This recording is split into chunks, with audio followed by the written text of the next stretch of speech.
Hello, welcome to the public hearing for the inquiry into budget estimates 2021-2022. Before I commence, I'd like to acknowledge the Gadigal people who are the traditional owners of this land. I would also like to pay respect to elders past, present and emerging of the Eora Nation and extend that respect to other Aboriginals present. I welcome Minister Stuart Ayres and accompanying officials to this hearing. Today, the committee will examine the proposed expenditure for the portfolios of jobs, investment, tourism, Western Sydney, industry and trade. Before we commence, I would like to make some brief comments about the procedures for today's hearing. Today's proceedings are being broadcast live from Parliament's website and a transcript will be placed on the committee's website once it becomes available. In accordance with the broadcasting guidelines, media representatives are reminded that they must take responsibility for what they publish about the committee's proceedings. All witnesses in budget estimates have a right to procedural fairness according to the Procedural Fairness Resolution adopted by the House in 2018. Maybe some questions that a witness could only answer if they had more time or with certain documents to hand. In those circumstances, witnesses are advised that they can take a question on notice and provide an answer within 21 days. If witnesses wish to hand up documents, they should do so through the committee staff. Minister, I remind you that, and the officers accompanying you, that you're free to pass notes and refer directly to your advisors seated at the table behind you. In terms of audibility of the hearing today, we have witnesses both in person and via video conference. Can I ask committee members to clearly identify who questions are directed to, and could I ask everyone appearing remotely to please state their name and, state their name when they begin speaking for Hansard. Could everyone please mute their microphones when they're not speaking? And can I remind everybody to switch your mobile phones to silent for the duration of the hearing? Chair, yes. Oh, okay. We'll sort that out. Cool. Thanks. All witnesses will be sworn in prior to giving evidence. Minister Ayres, I remind you that you do not need to be sworn as you have already sworn an oath to your office as a Member of Parliament. For all of the witnesses, I ask that you each in turn state your full name, position, title and agency and swear either an oath or affirmation. The words of both the oath and the affirmation are on the cards on the table in front of you or will have been sent to you. I will begin, Ms Hill. All right, I think we need to pass the Bible down. Oh, thanks. It's on. Oh, it's on, thanks. Sarah Hill, CEO of the Western Parkland City Authority. I swear that the evidence now about to be given by me shall be the truth, the whole truth and nothing but the truth, so help me God. Thank you. Amy Louise Brown, Chief Executive Officer of Investment New South Wales. I swear that the evidence now about to be given by me shall be the truth, the whole truth and nothing but the truth, so help me God. I can't see names from here. I don't have any glasses, so I'm going to just ask each of the witnesses to, Draper. in turn, state your name. I'll start with you, Mr. Draper. You're on mute. I'll start with him.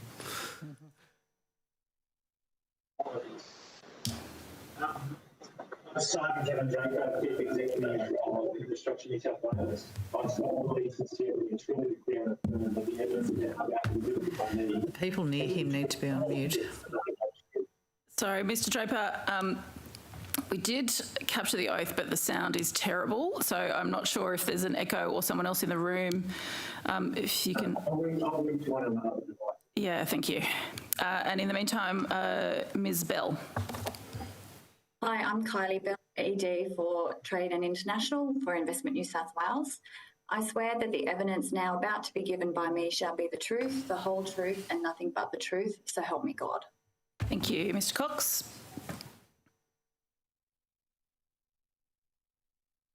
Mr. Cox. Steve. Obviously can't hear. We might need to reach out directly to Mr. Cox, if we could. Okay. Hang on, he's... Mr. Cox, can you hear us? No. Can you hear us, Steve? Okay. we can We might. There we go, perfect. Now I can hear you. You can hear me? I'm sorry, my apologies. Thanks. If you could just swear. My apologies, a technical issue there. My affirmation. I solemnly, sincerely and truly declare and affirm that the evidence now about to be given by me shall be the truth, the whole truth and nothing but the truth. Thank you. Today's hearing will be conducted from 2 p.m. to 3:30 and then from 3:45 to 5:15, with 15 minutes reserved for government questions from 5:15 to 5:30 if required. Questions from the opposition and crossbench members only in the other time. As there's no provision for witnesses to make an opening statement before the committee commences questioning, we will begin with questions from the opposition. Thank you, Chair. And thank you, Minister, for your attendance today and for the attendance of your officials as well. And can I just say congratulations on your election as the Deputy Leader of your party as well. Thank you.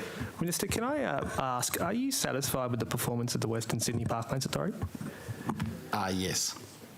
Thank you. And as of 30 June 2020, the authority had said that it had entered into 18 non-legally binding commitments for various enterprises to locate themselves in the Aerotropolis.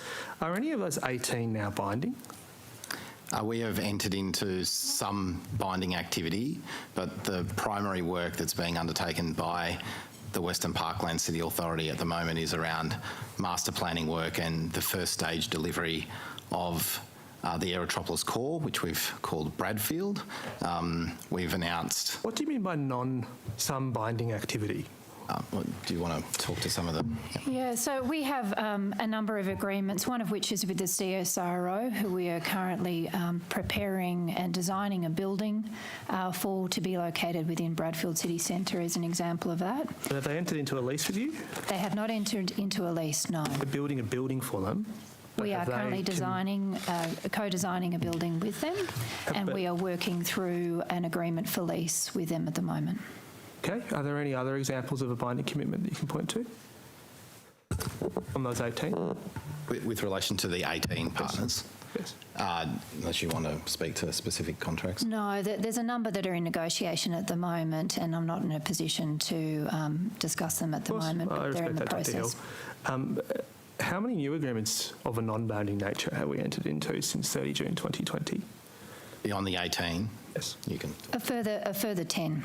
And on notice, can we get the list? Absolutely. Thank you very much. And it's available on our website as well, I believe, but I'd be very happy to give you the list. I couldn't see. So Okay. if you are in a position where you can furnish what the additional 10 are... Happy to provide that. That would be helpful, Dr Hill. Yes.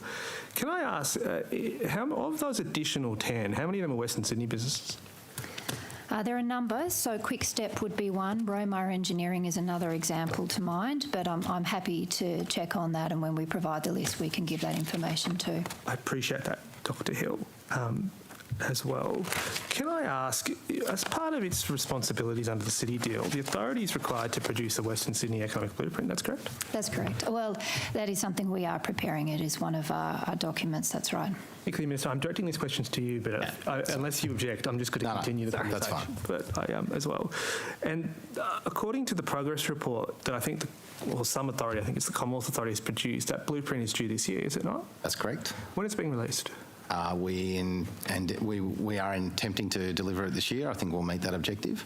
That's good, but given that there's not that long, are we expecting it in October, November? Or are we looking more towards, is it going to be a Christmas gift? Before the end of the year?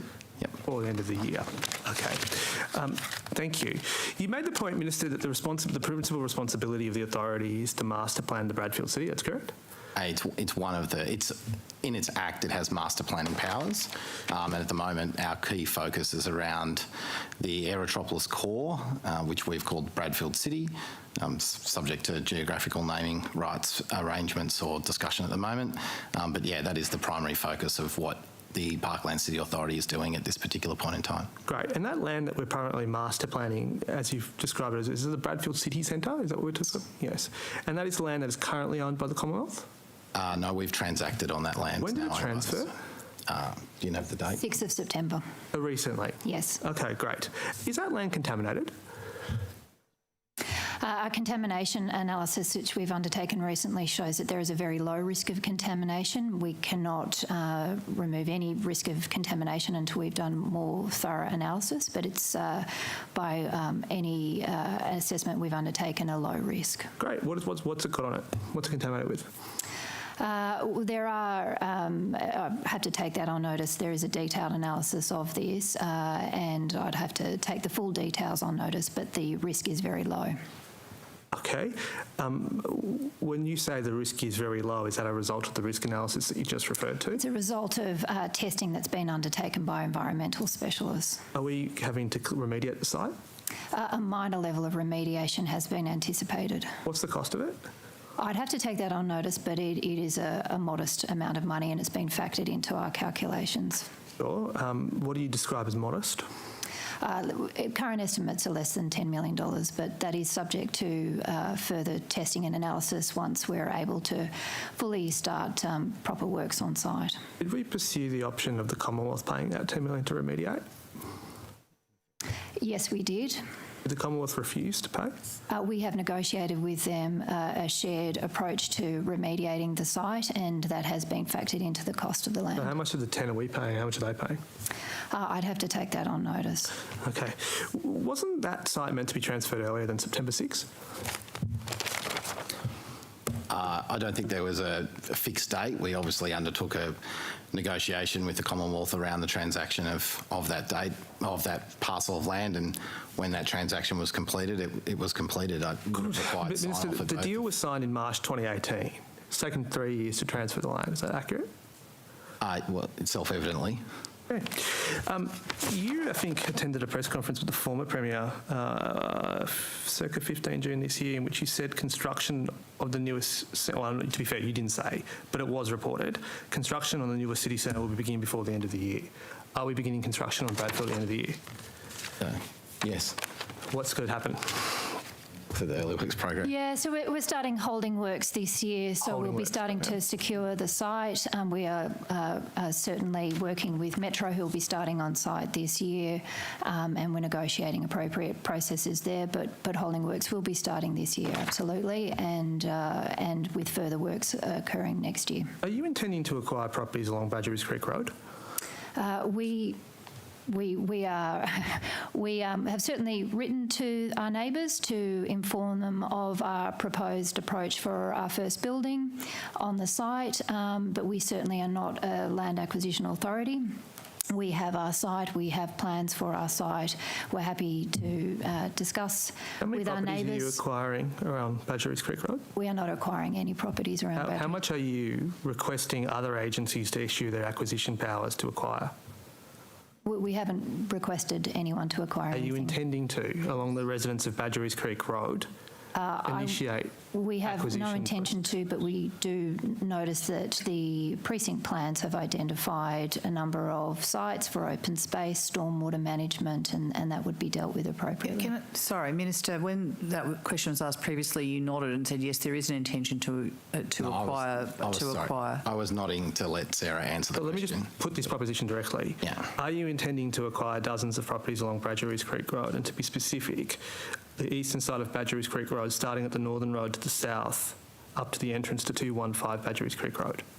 So the sites that are included along the edge of the Aerotropolis core, which are not currently owned by the New South Wales government, in the precinct plans that have been released publicly, they are included across the area that expands outside of that core. There's a layout of land uses that's put there. There's the rezoning that's undertaken. We've engaged with those people along that corridor, recognising what is in the precinct plans, and started appropriate levels of consultation. If there is a need for us to move from that level of consultation to considering acquisition, we'll do so in an appropriate and transparent way. Was those precinct plans developed by the authority? The precinct plans were developed by the Department of Planning. Okay, thank you.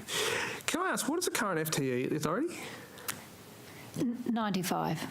95. As of 30th of June 2020, it was 29, was it not? That's my understanding, yes. That's what your annual report also says at the time. So we've hired an additional 65 people, that's correct? That's right. How many people, as FTE, how many people actually work there? In terms of full-time employment, it would be half of that.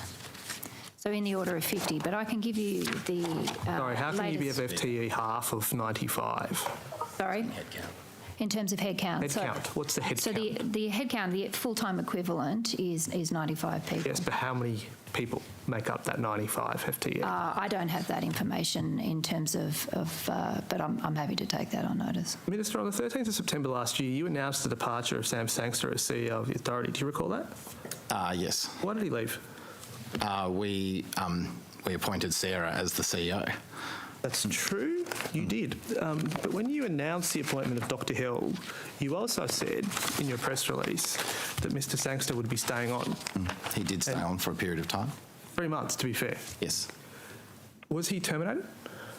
No. Sam departed the organisation as a willing participant. We'd gone through a restructure and change to the reach and scope of the organisation. It had moved from being the Western City and Aerotropolis Authority. We had rolled in the management of the part of the city deal. We had also significantly expanded the capacity for the authority to work with local governments across the 8 local government areas.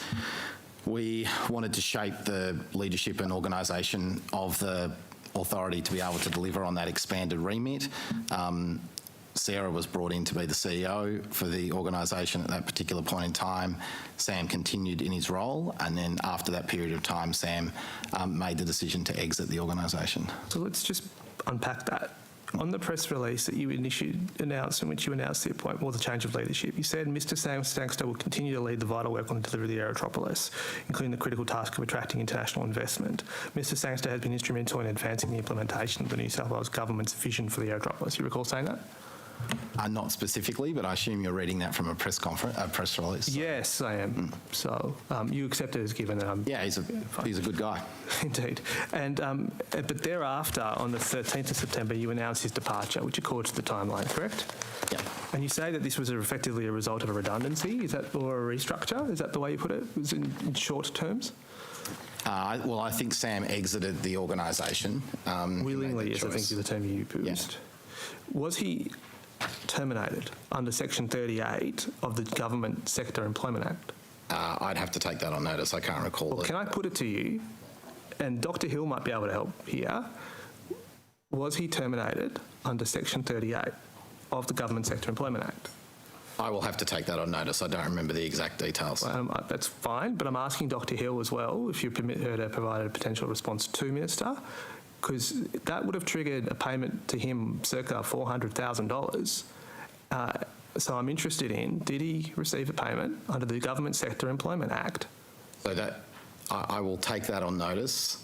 His contract arrangements would have been with the Secretary of the Treasury at the time, where the organisation was located in the administration of government orders.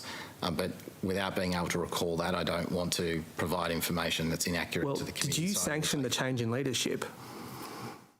We made very clear that we wanted to undertake an expansion of what this authority was doing. We sought the leadership we required for that expansion.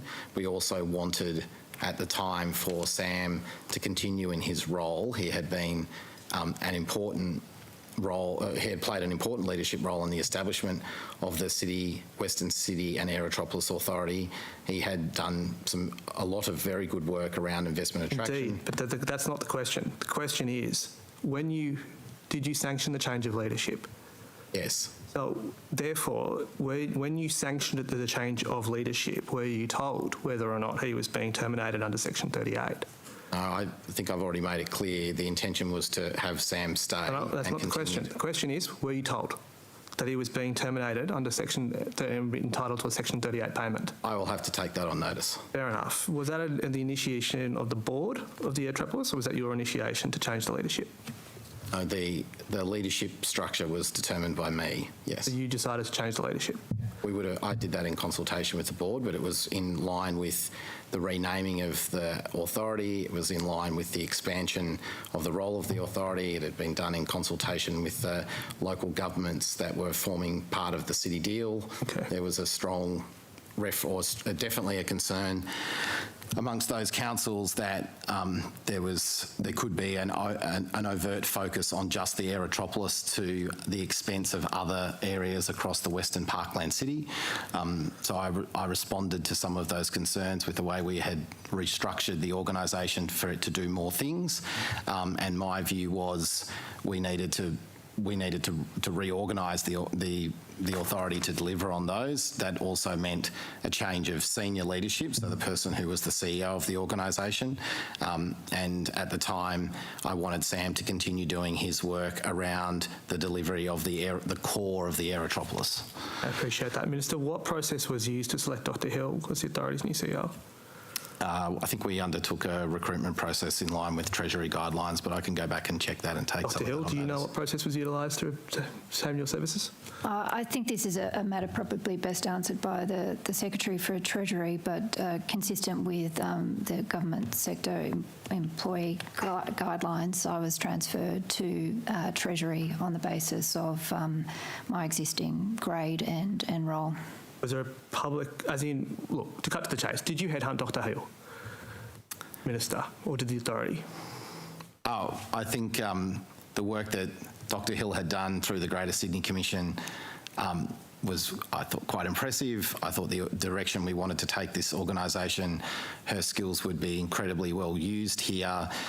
We were looking to do city shaping, master planning. We also wanted to be able to continue to position the authority and particularly the Western Parkland City as a centre for significant investment attraction.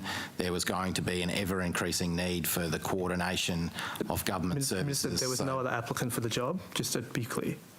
It was Dr Hill. There was a choice made to recruit Dr Hill for this role.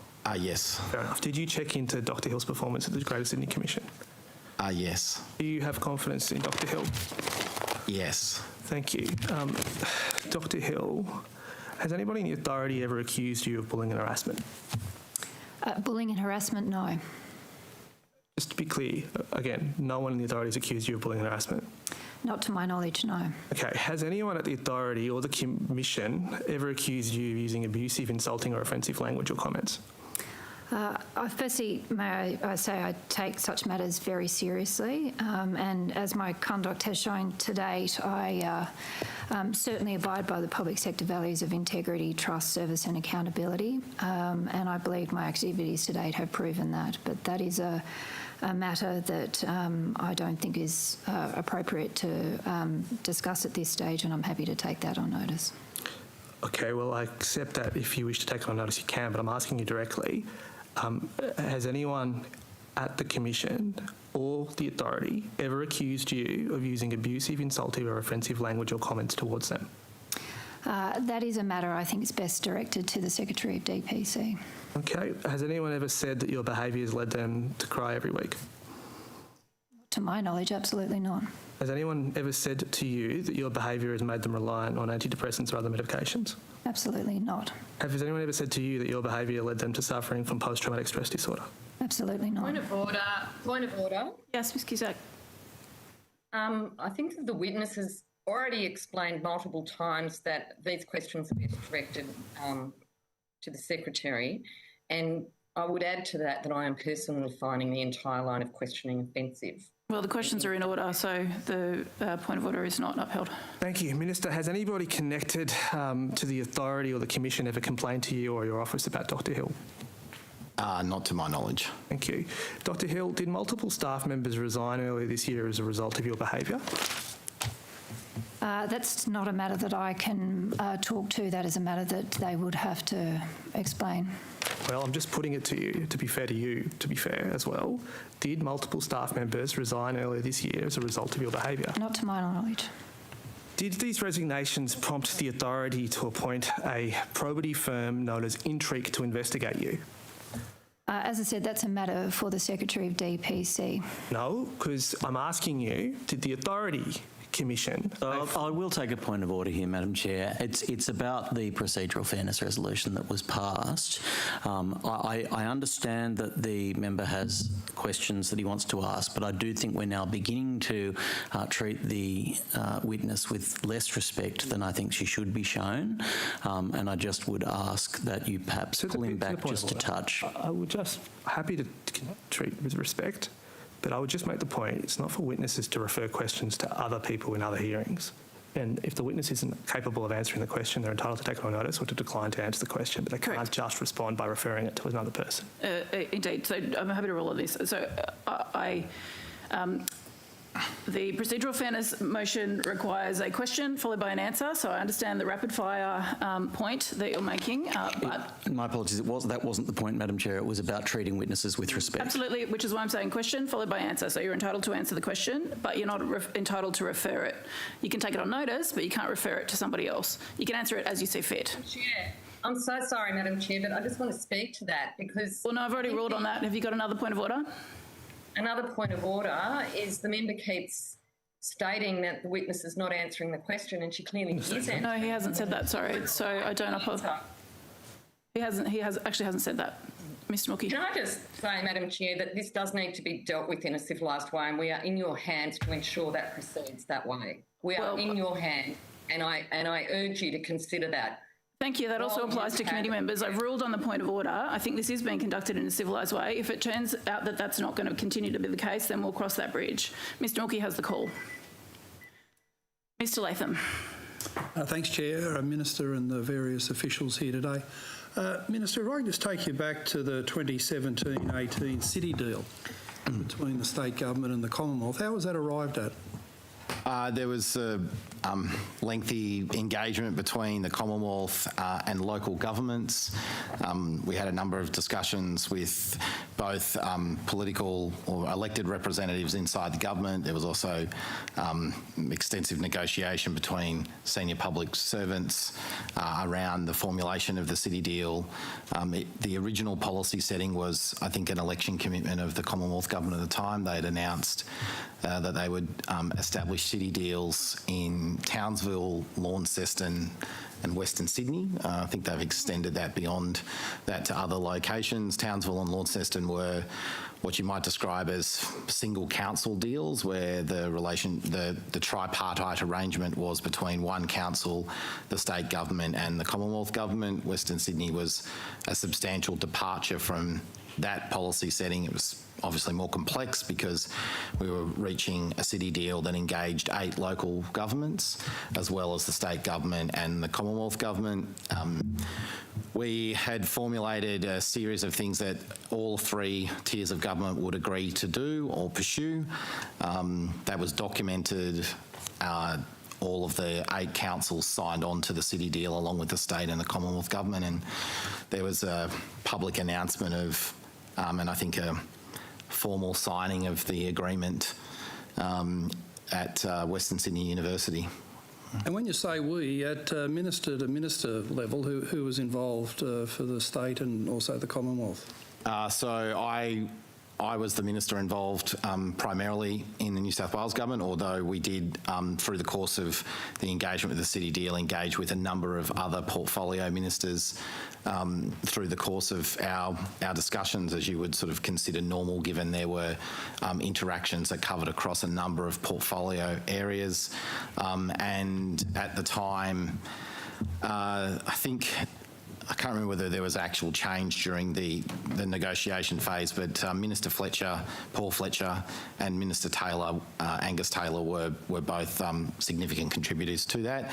And then the people who actually signed on behalf of both the state and Commonwealth governments were the respective leaders, the Premier and the Prime Minister.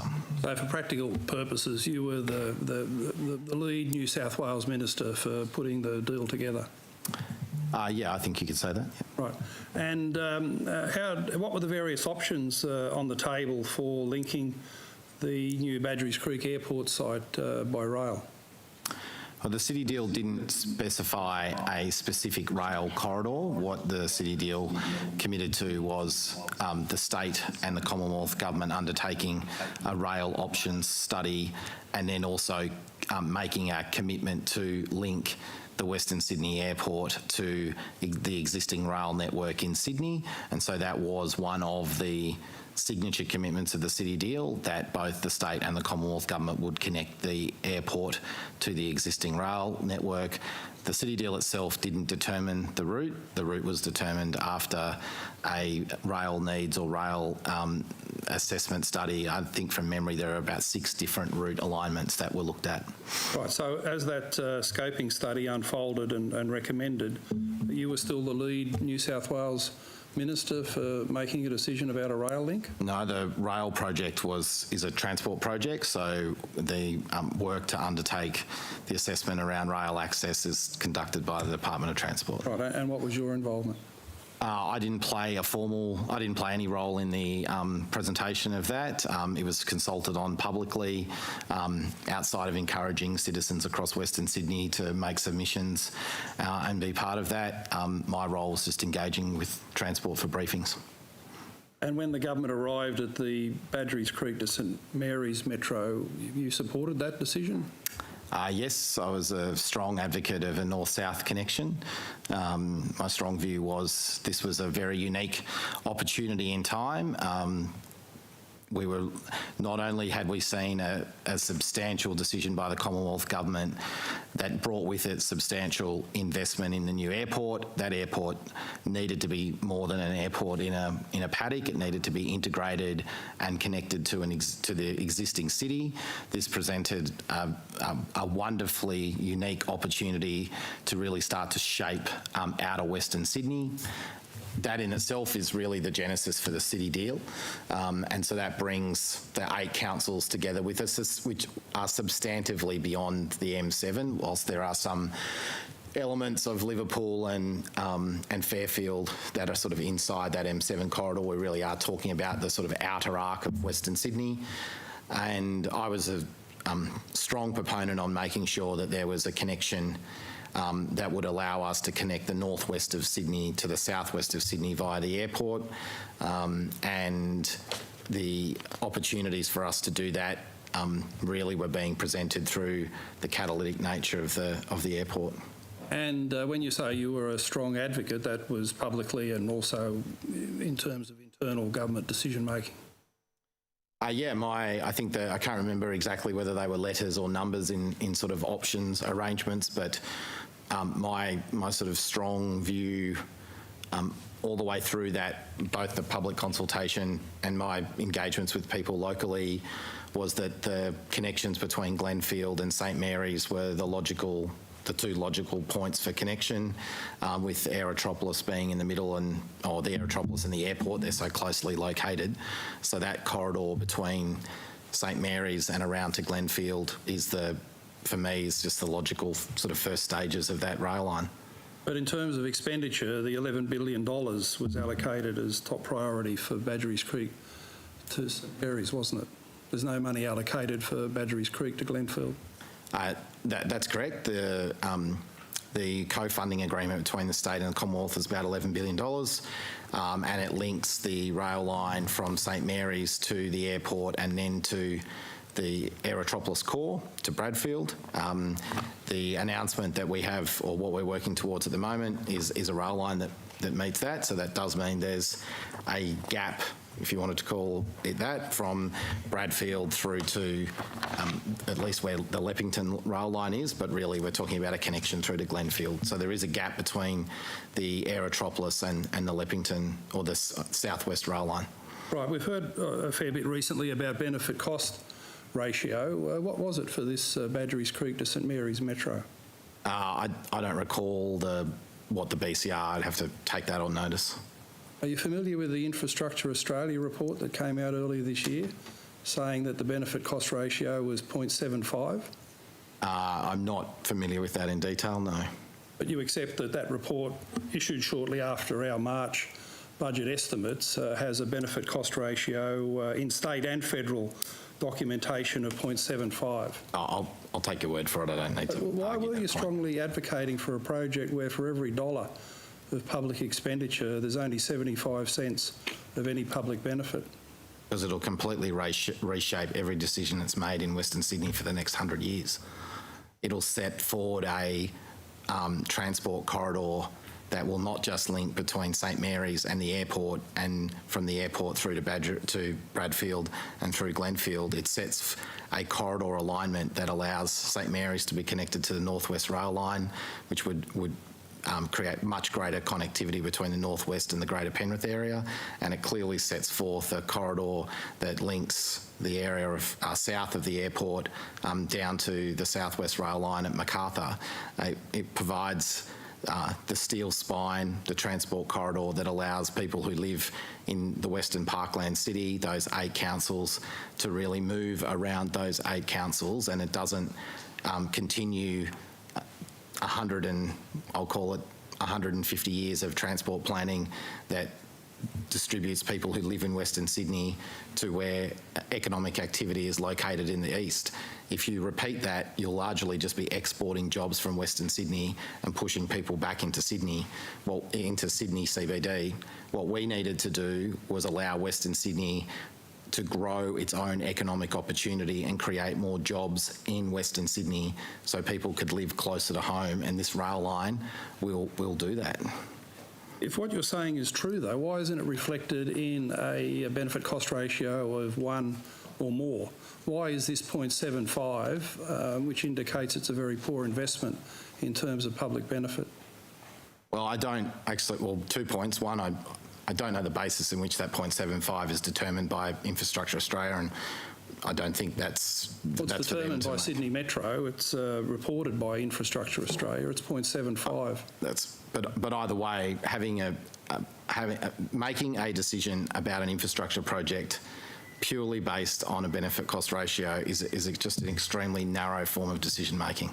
But there must have been other rail lines, you mentioned another 5, that had a higher benefit cost ratio. I don't think that they would have all had a higher benefit cost ratio. You only need 1. Was there 1? I don't know. I'd have to go back and I'd have to seek information. Notice? I'm happy to take that on notice and ask Transport. Mr Field. Thank you, Chair, and thank you, Minister, for being here today. I'd like to turn to Warragamba Dam, yes, if we could. You said in the estimates hearing in March this year, and I quote, "The estimated cost for the project will be publicly available when the application to submit the EIS is produced in the middle of the year," end quote. Yes. So can you inform the committee what is the estimated cost of the proposal to raise the Warragamba Dam wall? It's in the EIS and it's $1.6 billion. That's not in the EIS. Yes, it is.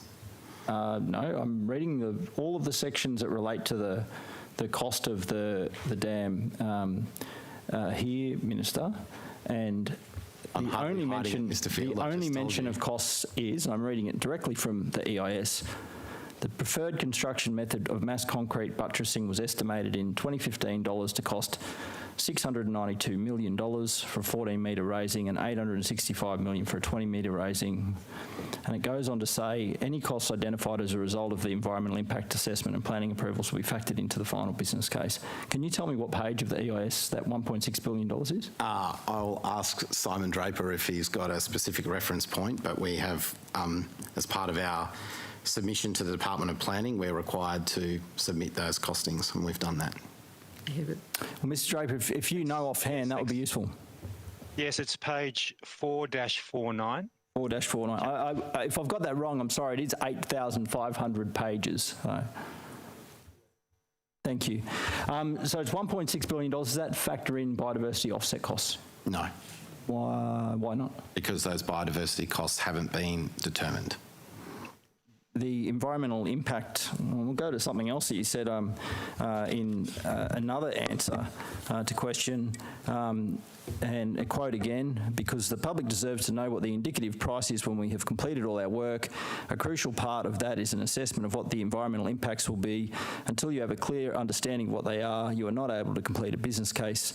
So rather than cherry-picking information throughout the course of the process, let us give the public an open, transparent document, the environmental impact statement with the indicative price that goes with its application. So what is the indicative price of the biodiversity offsets for the project? Well, as you know, we're currently consulting on an incredibly extensive environmental impact statement. After that consultation has been concluded, we will be in a position to be able to determine what are the biodiversity offsets that are required. They are canvassed extensively in this document. Once that's concluded, we will then be able to identify what those costs will be. They will then be released publicly obviously to the community in a transparent fashion, the same way we've identified the construction costs for the project. I'm sorry, you said, let us give the public an open, transparent document, the environmental impact statement, with the indicative price that goes with its application. Yes. The EIS, correct me if I'm not, it's on the website, it's 8,500 pages long. It doesn't have an indicative price for biodiversity offsets.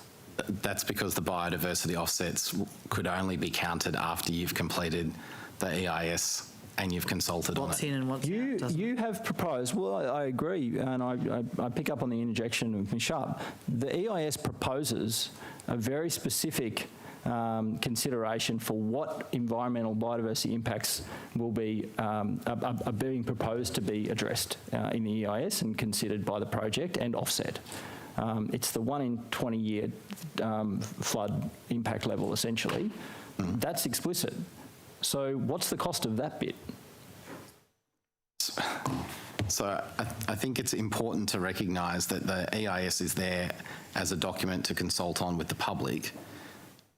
That's what's proposed in the impact statement. How is the public supposed to respond to the proposal when there is no indication of, putting aside the cost, no indication of where you are going to obtain the offsets for these impacts? There's no information about that in the EIS. Well, offsets, as you know, are obtained across a wide range of areas that are permissible under the Act.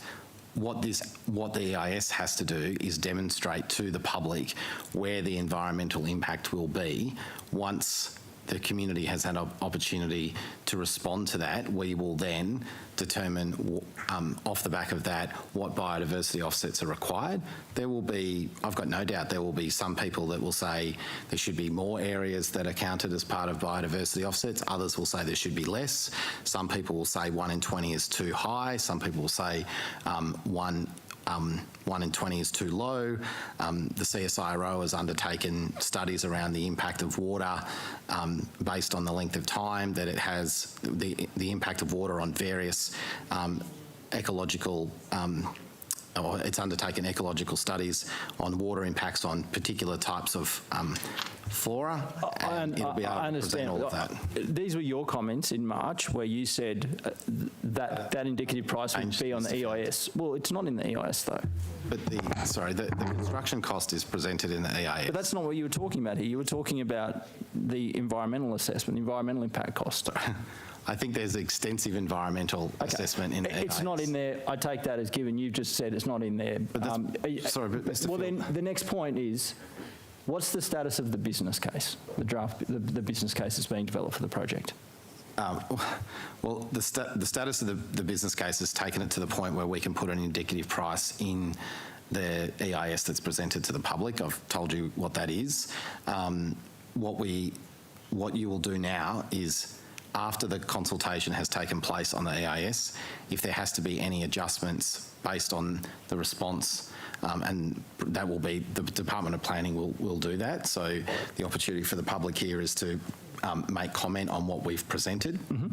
After that has taken place, if the Department of Planning seeks adjustments or changes, we'll have to factor those in, and then we'll also need to identify how biodiversity, or what is the area that will be required for biodiversity offset, and then we'll need to engage on how that's priced, which is a pretty standard practice.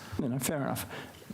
But that's going to be a pretty significant amount of the cost of the project, so it'll be pretty fundamental to the business case and the estimated cost benefit of this project. Will the public see that cost and see the proposed biodiversity offsets for this project before a decision is made on the business case, on accepting the business case? Well, we will be open and transparent around what those biodiversity impacts are, and I can't see a reason why we wouldn't be open and transparent about their cost. Well, you're the minister. This is primarily sort of the project you've got carriage of. Will you make sure that that information is in the public realm before a decision is taken on the project? Yeah, I have no problem with that. It's exactly the same approach that I've undertaken with this EIS. I've said time and time again that this project is open, transparent, it's extensive. There are passionate people on both sides. So will you release the business case before there is a decision on this project? Because the only place that cost will be is in the business case, right? That's not what you asked me. You actually asked me about whether I would release the biodiversity impact and the biodiversity cost, and I'm comfortable with doing that. Okay. When would you envisage being able to release the biodiversity offset plans for this project and the costs? I think we should allow the professional public servants to be able to do their work. First and foremost, you have an extensive document that's out for public consultation. Let the public make their assessments of that, let them make their submissions, let the Department of Planning assess those submissions and provide information to government about what the next course of action is. I think we should just let that process continue to run. You've clearly done work on this. There must have been some discussions around potential cost. You would have factored in the likely costs for the current proposed impacts, and you must have considered what happens if the planning department says that's not enough, you need to offset further impacts. Well, in many respects, that decision is out of my hands. If the Department of Planning sets a standard for us, we'll have to meet that. So I guess what timeline are you working on at the moment? Is the project team working on at the moment in terms of getting a decision by the planning department, in terms of the business case and being prepared? Well, every single day there is high risk for flood impacts in Western Sydney. The sooner I can build this project, the better. Yeah, but this project has pushed so far right over a long period of time. Everything's been delayed and pushed back. I'm asking you what the current time frame you're working on is. That will be entirely dependent on the time frame in which the Department of Planning comes back to us after they've assessed all of the submissions in the EIS. But let's not kid ourselves here. I want to build this project as quickly as possible. What I haven't been prepared to do is compromise on the public's ability to see all of that data, and that's what we've provided in the EIS, and we'll do the same thing with biodiversity offsets. We'll come back. Thank you, Chair. Mr. Mookie. Thank you. Minister, we just might resume the line of questioning that we started before. And I'll direct them to you at first instance, Minister, but you're entitled to direct it as you see fit. But, Minister, just to be very, very clear here, were complaints made by staff members between March and June about the behaviour of Dr. Hill? I don't recall anyone making any formal complaint to me. Okay. Dr. Hill, just to be very clear again, between March and June, did any staff member of the authority make complaints about your behaviour? No complaints have been made to me about my behaviour. To the authority? That is a matter that I can't speak to, but I'm happy to take on notice to clarify that. When you say you can't speak to it, what do you mean by that? Well, I can't speak on behalf of others in the authority, only myself. No complaint had been made to me. Okay. Was there multiple resignations between March and June this year by senior members of the authority as a result of your behaviour? Not to my knowledge, no. Okay. Did these resignations take place with complaints being lodged about your behaviour? I don't know what resignations you're referring to. Did multiple resignations... Sorry, Madam, can I take a point of order? The member's now making assertions which the witness is unaware of. Can he please substantiate those assertions or simply accept the answer that he's been given and move on? I'll accept the answer and move on. Did those resignations prompt the authority, not you, but the authority, to appoint a probity firm known as Intrigue to investigate you? Again, I'm not sure of the resignations you're referring to. Okay, then I'll ask you a separate question. Has the authority appointed a probity firm known as Intrigue to investigate you? My understanding is that I should take that on notice because it's not something that I can confirm as to how a firm was appointed. That firm was appointed. Has a firm known as Intrigue investigated you? That is a matter for the Secretary of DPC, but I can say that a firm was appointed, I'm not sure who by, to investigate complaints. Those complaints were investigated and by an independent organisation, which I was very supportive of ensuring that there was independence and fairness in the process. The investigation has confirmed that none of those complaints could be substantiated, and that is a matter for the Secretary of DPC who managed the process. We'll get to that part, but let's just unpack that. So there were complaints we've established by that, yes? No complaint has ever been made to me, no. Okay, but the complaints were made to somebody, correct? You have information that I don't have, but that is my understanding. And that led to the hiring of a, how did you term it, an independent firm? That's my understanding, yes. I think that was your term. I didn't use the term independent firm. I used the term Intrigue, as in that's the name of the firm. Was the name of the independent firm Intrigue? I was not involved with hiring any firm, so I am not able to say. Okay. And you say that that all took place under the auspices of DPC to the best of your knowledge? That's right. Right. And you say that that resulted in the claims not being substantiated? That's right. Did that report also then suggest that the independent investigation recommend that you consider training or mentoring for you relating to your personal communication style when meeting with staff and in addressing staff who attend board meetings? I'll take that on notice. You have information that I don't have in front of me. Okay. Did that outcome of that investigation also say that there needed to be a workplace cultural assessment utilising staff surveys to evaluate the emotions and attitudes of staff and how the leadership and management team of the authority are viewed? Again, I don't have any of that information that you have before you, so I will take that on notice. Okay. Did it also say that the authority and or perhaps you should consider a face-to-face refresher training for the code of conduct that includes a focus on core values? I will say the same. I will take that on notice. Did it also Point of order, Madam Chair.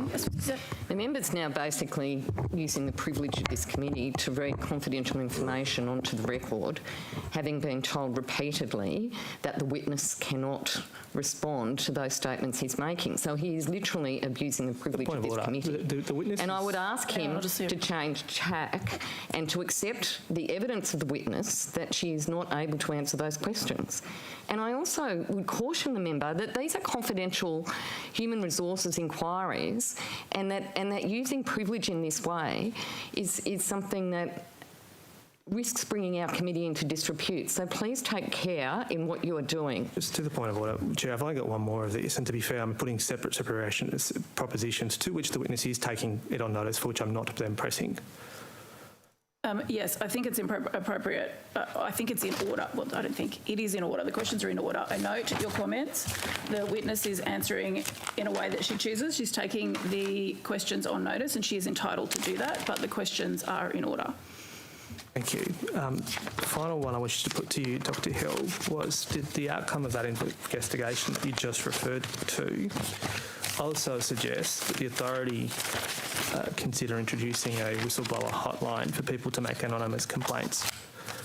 Again, I'm happy to take that on notice. Thank you very much. You made reference to the involvement of the Secretary of DPC. Were you referring to Mr. Tim Reed? Yes, he was the secretary at the time. How was the DPC... Well, actually, before we get there, was your minister, were you told that there was an investigation of this type underway? I don't recall having that information presented. Was your office told that there was an investigation of this type underway? I'm not aware of that information. When you say you don't recall, it's possible you were told and you don't recall? Is that what you're saying? I'm saying I don't recall being told that. So hence I'm asking you, is it possible that you were? I'm saying I don't recall it. Okay. Dr. Hill, was your board apprised of the fact that there was, to the best of your knowledge, an investigation underway into you? And I think it's a matter, it's appropriate I talk on behalf of my board. I'll take that on notice. Okay. Minister, have you had conversations with the chair of the board, Ms Westacott, about concerns with Dr Hill? No, I've not had conversations with Jennifer Westacott about concerns with Dr Hill. As you would expect, I would have conversations with her about the performance of the CEO, and my conversations with her have largely been positive ones. Okay, sure. Minister, to you and or to Dr Hill, however you see fit, has anyone ever complained directly to the board or a board member about Dr Hill's behaviour? I don't know that either Dr Hill or I are able to speak on behalf of the board. Okay, well, would you... okay, so are you okay for me to put the same proposition to Dr Hill? Yes. Dr Hill, has anyone, to the best of your knowledge, ever complained directly to the board about your behaviour? I think it's appropriate I speak on behalf of the board. I'll take that on notice. Okay, has the board ever held an in-camera session to discuss your behaviour? Not to my knowledge. Okay. Can we just return to the matter of how Mr Reardon got involved? What's your understanding of why Tim Reardon became involved? My understanding is that I am always supportive and encourage fair and transparent processes, and any investigation I would only expect would be undertaken in such a way. Mr Reardon was my employer, and I insisted on a fair process given the nature of these allegations and how disappointing it was that nothing was ever raised with me. So just to unpack that, you say that Mr Reardon is your employer, not the authority. Is that... That's correct. I am employed by the Secretary of DPC. Not the board? That's correct. Not the minister? That's correct. So the minister, and neither the minister or the board has the authority to hire you, is that the implication, or whoever is in the office of CEO? So the Sarah's employment contract sits under the GSEA Act, so it's her accountability from an employment perspective sits with the Secretary. But technically, your employer is Tim Reardon. That's fair. Yeah. Yeah, got it. Thank you. And then you say you insisted that it take place by Mr Reardon. I insisted that there was an independent and fair process. As opposed to who else would have otherwise undertook the investigation? Most of this, I would say. I'm not able to say I wasn't involved in that. And you made that request directly to Mr Reardon? To relevant people in my organisation who advised me of the situation, but I'm happy to take that on notice. I did not speak directly to Tim Reardon. And so, insofar as the reason I ask these questions is I'm eager to understand what exactly was the legal authority of DPC to investigate you, and what also, therefore, the procedural fairness rules would apply to the complainants. Do you have any insight into either the legal authority of DPC or, for that matter, the procedural fairness that would apply? Again, I'd refer you to the Secretary of DPC. Sure. Moving on, Minister, 6 of the top 9 executives of the authority that were listed in the annual report as of 30 June 2020 are no longer in the organisation. Why is the organisation turning over its leadership so much? I think the point I would reference here is that this is an incredibly dynamic environment, that we have put a lot of requests of work into this organisation. We've expanded its scope. We've asked it to do extensive work right across the Western Parkland City. We are moving at a rapid speed around the delivery of the Bradfield City Centre. There's a lot of infrastructure that's being delivered. There's substantial amount of rezoning work that's happening. I've got no doubt that that provides an environment that will challenge and test people, and my expectation is that the CEO of the Parkland City Authority continues to ensure that the team that she's got in place is the team that is best placed to deliver the job that we've asked of it as a government. Was the implication of your answer, therefore, that the 6 executives who have left perhaps weren't the type of people who were needed to perform the authority's functions? Well, I'm not the operational leader of this organisation. Dr. Hill?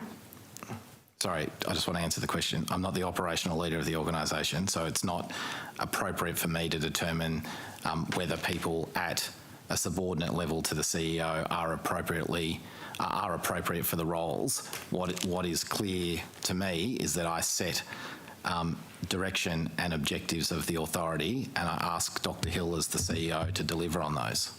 Well then on that question, Minister, then, Dr. Hill, why has there been 6 changes to the leadership team, at least 6 changes to the leadership team in the last 12 months? As the Minister explained, we have expanded our remit. We have focused the organisation on delivery outcomes, and we've also been working to employ more permanent people in the organisation. A number of those people that you referred to were not permanent employees, they were contractors. And so we've been looking to secure a strong leadership group of permanent employees. So I will get to the issue of contractors, but of that 6, was it your decision or theirs to leave, for them to leave? Do you want me to give you the names? If you would like to run through the names. We've gone through Mr. Sangstar, but we've got a Cara Giltonen, we've got a Troy Harvey, we've got a Thomas Kwok, we've got a Tim Spencer and a Michael Bullen. There's a range of reasons there. Some have taken long service leave, others have decided to move on, others were contractors. On notice, do you wish to provide further detail? I think it's only appropriate that I take that on notice. Thank you very much. Were any of them entitled to any form of a termination payout? I'll take that on notice. Were any of them paid a termination payout then, is the second part of that question. I'll take that on notice. Thank you. I've not accounted an organisation in the public sector that's turned over so many members of its leadership team. Are you confident that this is going to happen again? Is not going to happen again, or are we expecting more departures? Hey, who are you asking that question to? You, Minister, and or Dr. Hill, as you see fit. So I'm confident in the leadership of the Parkland City Authority. Okay. Minister, you promised to move the Parklands Authority to the seat of Penrith, which I'm sure you'd be very proud to have them in your electorate. You promised that in March, well, actually just prior to the last election. When will the authority be opening its offices in Penrith? I understand that the authority is in negotiation with the building that's currently under construction in the Penrith CBD about potentially taking a tenancy. They're in would be in a better position. They're in negotiations for a lease for a building that is currently being constructed. That's correct. So, therefore, when do you expect them to be in your electorate? I don't think my electorate is relevant. You think? Yeah, I do. Okay, your words, not mine. But sort of, when do you expect them to be taking occupancy in Penrith, as promised by you? I would have thought when the building's constructed, if the authority believes that the tenancy terms that's been presented to them is appropriate. So are they still moving to Penrith, or is it now an open question? No, the government made an election commitment that the Western Parkland City Authority would be located in Penrith. Dr. Hill, you made reference earlier to contractor costs. In June, the year ending June 2020, you spent $3.38 million on contractors. Do you have an updated figure for the last financial year? I'll take that on notice. Thank you very much. Minister, let's talk about West Invest. What is your role in respect to West Invest? The guidelines for the West Invest Fund are currently being developed. The Premier has announced a $5 billion fund that will be utilised to improve public amenities across Western Sydney. It will focus on improving open spaces, parklands. It'll modernise school infrastructure. It'll allow for improved community amenities. And I appreciate that, Minister, but my question actually was, what's your role with West Invest? I'll put it this way. Are you the Minister with carriage of the West Invest Fund? The West Invest Fund is still sitting with the Treasury. Okay. You were there and present for the announcement, you recall? I do recall. Yeah. How many jobs do you expect West Invest to create? West Invest we haven't announced a jobs figure associated with West Invest. We've said that we would focus the funding that was... We've said we've focused the funding on improving amenities across Western Sydney. Yes, but you've also said that West Invest is the biggest part of your economic recovery strategy, and it's listed as the biggest part of your economic strategy as recovered last week, and you are the Jobs Minister. So how many jobs do you expect West Invest to create, or we don't have a figure? No, I don't have a figure associated with that. When will the first project from West Invest start? That hasn't been determined. When will the last project end? That also hasn't been determined. Given this is a stimulus program... Guidelines for the West Invest program have not been finalised. Okay, but that's helpful. But the question was, when will the last project end? And given this is a stimulus program that's meant to create jobs and return growth in accordance with the target set last week, do we have any idea as to when the last part of this money will go out the door? So it's a stimulus program in the sense that the government is going to invest substantial amounts of funds in Western Sydney. But I think it's most appropriate to recognise that these funds have been derived from an asset sale, and we're going to reinvest those funds back into the communities across Western Sydney. It will have a stimulation effect. There's no doubt about that. But have we made this determination and the focal point here to just create jobs? The answer to that is no. That is a benefit of this program. The reason why we're investing these funds is because this is a part of Sydney that is going to have to grow. It's going to have to absorb a higher rate of population growth. It's where we have to do more greenfield development. And when you get access to, when you recycle the value of capital that's owned by the taxpayer into better quality amenities, you improve the quality of life. I'm glad you mentioned that, Minister, because that was my next question. The government has said that it will be using the $11 billion from the second half of the WestConnex to actually pay back debt and to reduce the debt burden, which is the only way it can legally be used, is as a fund that's being paid into the New South Wales Generations Fund. How is it possible that this $11 billion is going to be used to repay debt, but also $5 billion of it is going to Western Sydney for Westinvest? I think you'll find that the values of the transaction versus the amount of capital that was put in by the government to that project leaves a return to the government that can be allocated beyond the debt metrics. Well, I've looked into it, Minister. That's just not true. You've sold 100% of WestConnex, and the $11 billion that's come from the second part of the tranche, the government announced on the same day would be used for debt clearance. Every single dollar from the $11 billion transaction is being used for debt clearance. Meanwhile, it's being nominated also as being used for Westinvest. I'm interested in how you're capable of using this money twice. You are selecting one half of the transaction. No. Are you suggesting to me right now that the government's about to withdraw the other capital from the NGF? Because if you are, you're the first minister to announce that.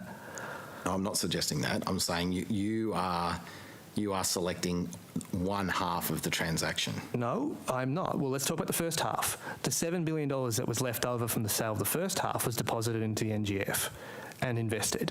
Are you suggesting now that that $7 billion is coming out? No, I'm not.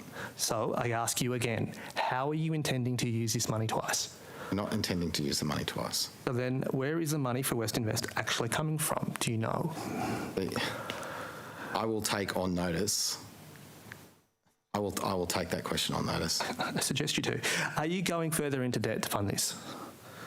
To fund Westinvest? I don't. Well, as a minister who's not responsible for the New South Wales budget, I think that question would be better directed to the Treasurer. I might take you up on that suggestion, Minister. Are you simply spending old money with the same projects, just a new brochure? No. Crossbench time is Boyd. Ooh, thank you very much.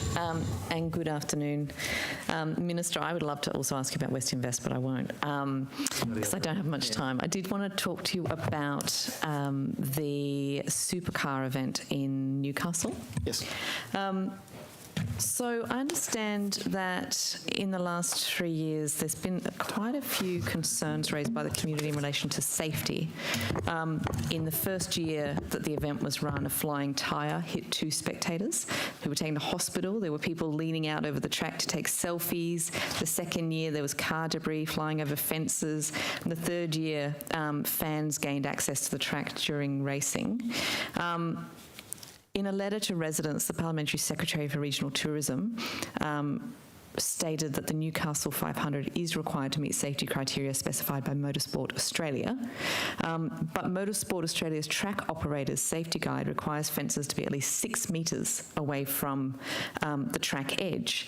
And if you've been to Newcastle, I'm sure you have, you'll know that many of those houses around the track are actually within that 6 metres. So if you were to put a fence 6 metres away from the road, you'd be in their properties. So it's just not possible to meet those safety standards. Are you comfortable that the race can be run safely in Newcastle?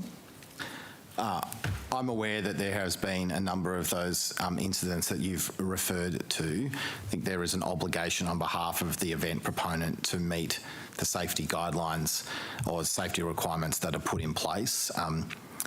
I'm working on the assumption that that's what they have done. It doesn't mean that there are not incidents that are unforeseeable, but you do want to try and minimise the opportunity for those things to take place. I would need to take on notice about how they have performed against their track standard requirements. It is a street circuit, so I'm happy to do that and provide that information back to you. Thank you. I'd really like to know how it's possible under the Motorsport Australia's Track Operators Safety Guide in particular, so if you take that on notice. Just turning to the kind of future for this event, COVID-safe guidelines for major events have, as you know, been drawn up with standard venues like stadiums in mind, with certain numbers of people in a certain space. So, you know, particularly kind of empty arenas where people can be socially distanced. But that's not what will happen in Newcastle for this race, with over 2,000 residents actually housed within the event area themselves. How is it possible to make this event COVID safe? Well, it will be dependent on the time frame in which the event takes place against the roadmap that the government has published. That roadmap will continually be updated based on advice that we receive from our public health teams, and particularly influenced by the rate of vaccination that exists across the New South Wales population. You've seen the government already make adjustments to that, given that the population has been vaccinated at a faster rate than first thought. As vaccination rates increase, restrictions tend to be removed. So I think it would be appropriate to recognise the time frame of this event. It's difficult to predict exactly where those settings will be. But what I would also say is the roadmap and the public health order does provide for conditions for events that are not held in what's called major rec facilities under the roadmap. We actually have controlled events, which are ticketed and fenced events. So this site is a site that does have fencing that determines who comes in and out. So that would fall under one of those controlled events, and there are both the need for a COVID safety plan and also a density provision. So that would determine the amount of tickets that could be sold. Two things there. One is, you know, previously we have had breaches of those fences at these events, which is part of the safety concerns I stated before. But also there are, I understand, 2,000 residents who actually live within the event area, so they're already within the bounds of the event. Are you going to require all of them to be double vaccinated? I haven't seen the specific COVID safety plan for this event. I would need to consult that. Perhaps if you could, there are many young children and elderly people in that area who are very concerned. The idea of unvaccinated people wandering around during that event. If you under the current provision to enter a COVID safety event, you would need to be fully vaccinated. But then you've got people already in there. You can't exclude from their own homes. No, but the proposition you just suggested to me was that unvaccinated people would be able to enter the COVID-safe controlled event, and that wouldn't be the case under the current plan. Understand people from coming from outside who aren't residents who are wandering around inside the event. Okay. Could you tell me the total costs to New South Wales taxpayers of the Newcastle 500? I don't have that information available to me. It's a contract that exists with Destination New South Wales. I can take that on notice. If you could, including capital, ongoing and in-kind costs. Are you aware that Supercars ticketing information that was reproduced in their annual report 2017 to 2018 was found to be a gross exaggeration of the number of people who could possibly have attended that event? I'm not familiar what was in the Supercars report, no. That attendance reporting from Supercars and the tourism expenditure that was extrapolated from that reporting has been used to justify the public funding for the Newcastle 500. Clearly, it's in your interest to know whether or not that has been exaggerated or whether those numbers are correct. So I'm not going to speak for what Supercars have put in their annual report, but what Destination New South Wales will do is they will conduct an assessment on an event based on visitor metrics, and then it'll assess against numbers that have been presented, and then at the end of the contract term, we'll assess the performance of that project and determine whether we want to either renew that contract based on its performance, or perhaps we may want to allocate resources to a different priority, but that would normally happen at the end of the contract period. Would you independently review those figures that they're presenting to you? I'll take that on notice around what work Destination New South Wales do there. Thank you. And if you could let us know whether that exaggerated reporting led to them getting an increase in funding, that would be useful as well. Thank you. That's all I had. Latham? Thank you, Chair. Earlier on, Minister, strong advocacy for some areas. Spoke about public transport advantages. Why then, in the benefit cost ratio, which is only 0.75, only 18% of the benefits flow to public transport use? I'm not familiar with the points of the business case that you're referring to, Mr. Latham, so I couldn't comment on those. They are probably questions better directed to the Minister for Transport. But you'd agree that only 15 cents in the dollar of public expenditure flowing into public transport benefit is a paltry return to the New South Wales taxpayer?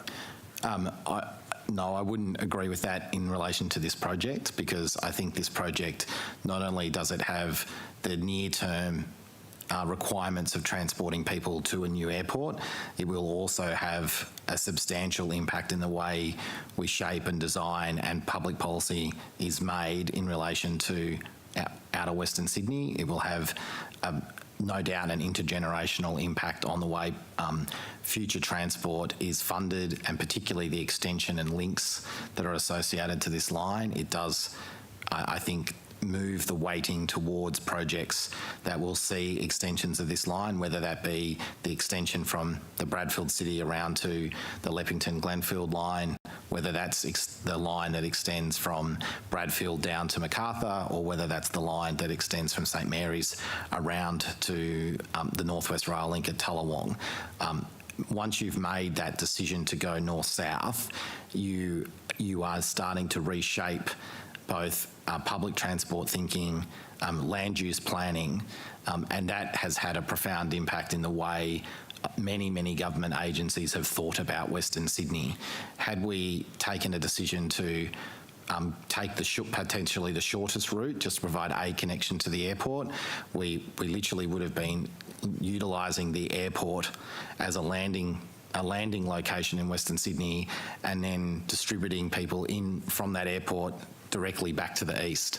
And had we baked that concept into the public policy thinking here in New South Wales, I think we would have missed not just a generation, but perhaps once in a century opportunity to create economic opportunity for people, economic and social opportunity for people who live and will live in outer Western Sydney. How do you know about those passenger movements, given that the scoping study in 2018 and the Sydney Metro final business case last year failed to analyse and report on where the new airport's passengers were likely to go to and where they'd come from? This is just your own personal opinion, isn't it? Yes, but that's what you asked me. That's what I'm offering.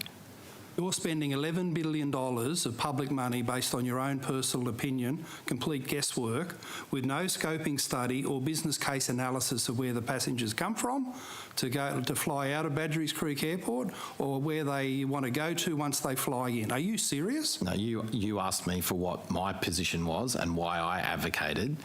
The decision to invest was one that was done by the Department of Transport. It did a scoping study across multiple lines across outer Western Sydney. It engaged the public, and that decision was taken by government. It was also done in consultation with the Commonwealth Government, who is a significant contributor. In fact, I'm someone can prove I can stand corrected if this statement is false, but I think this is the single largest investment in public transport by the Commonwealth Government in New South Wales history.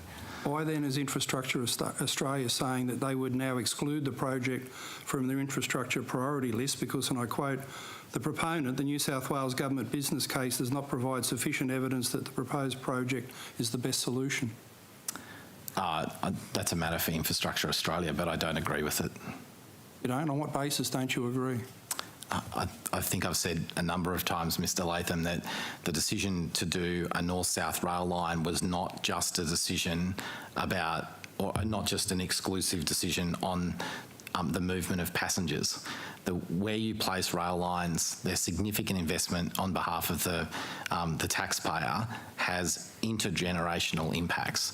If we were making a choice to miss the catalytic opportunity and the economic opportunity that was generated by a $5+ billion investment by the Commonwealth Government in a new Western Sydney airport, and we made a decision to take any new arrivals and to immediately distribute those people back to the east of the city, I do not think that would have been in Western Sydney's best interests. What if the people landing at Badgerys Creek would want to see the centre of Sydney, as most international tourists naturally do? What are you planning to do? Lock them in Western Sydney? I'm not planning to lock them in anywhere, but I do know that if we make it easier for them to access the Blue Mountains, if we make it easier for them to access the Greater Penrith region, if we make it easier for them to access Liverpool, if we make it easier for them to access Campbelltown, if we make it easier for them to access Camden, if we make it easier for them to access Wallandilly, if we make it easier for them to access Hawkesbury, if we make it easier for them to access Blacktown,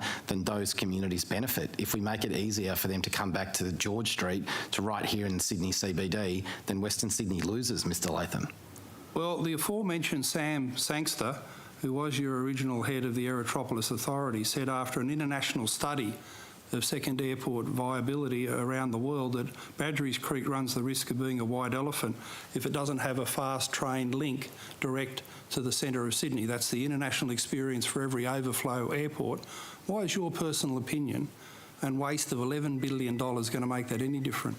I don't think investing in a rail line that will allow people who live in Western Sydney to move around Western Sydney and access a new international airport a waste of money. Why is Sangster wrong? I've just explained that, and I will continue to say it over and over again. Well, how does Liverpool, Campbelltown and Camden benefit from changing trains Sorry, at St Mr Mary's? Latham, we're at the end of this, so we'll have to come back to it. Mr Field?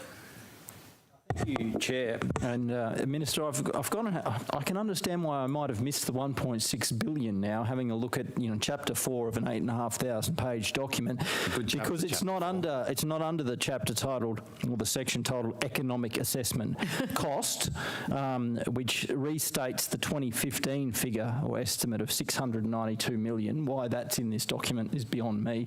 It's buried to some degree under a section, Summary of Task Force Costing of Options, which of course was a 2015 process. But here we see the net present value figure given, and it states in this document, the final EIS, the net present value cost of the dam, this option 14 metres that we're discussing, is $1.075 billion based on several inputs.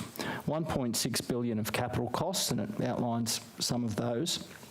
A provisional allowance for environmental offset costs, plus an additional plus annual additional operating costs, less a provision for works that would otherwise be required on the dam wall. So I guess my question is, what is the provisional allowance for environmental offset costs? I'm just going to get Mr Draper to answer that question.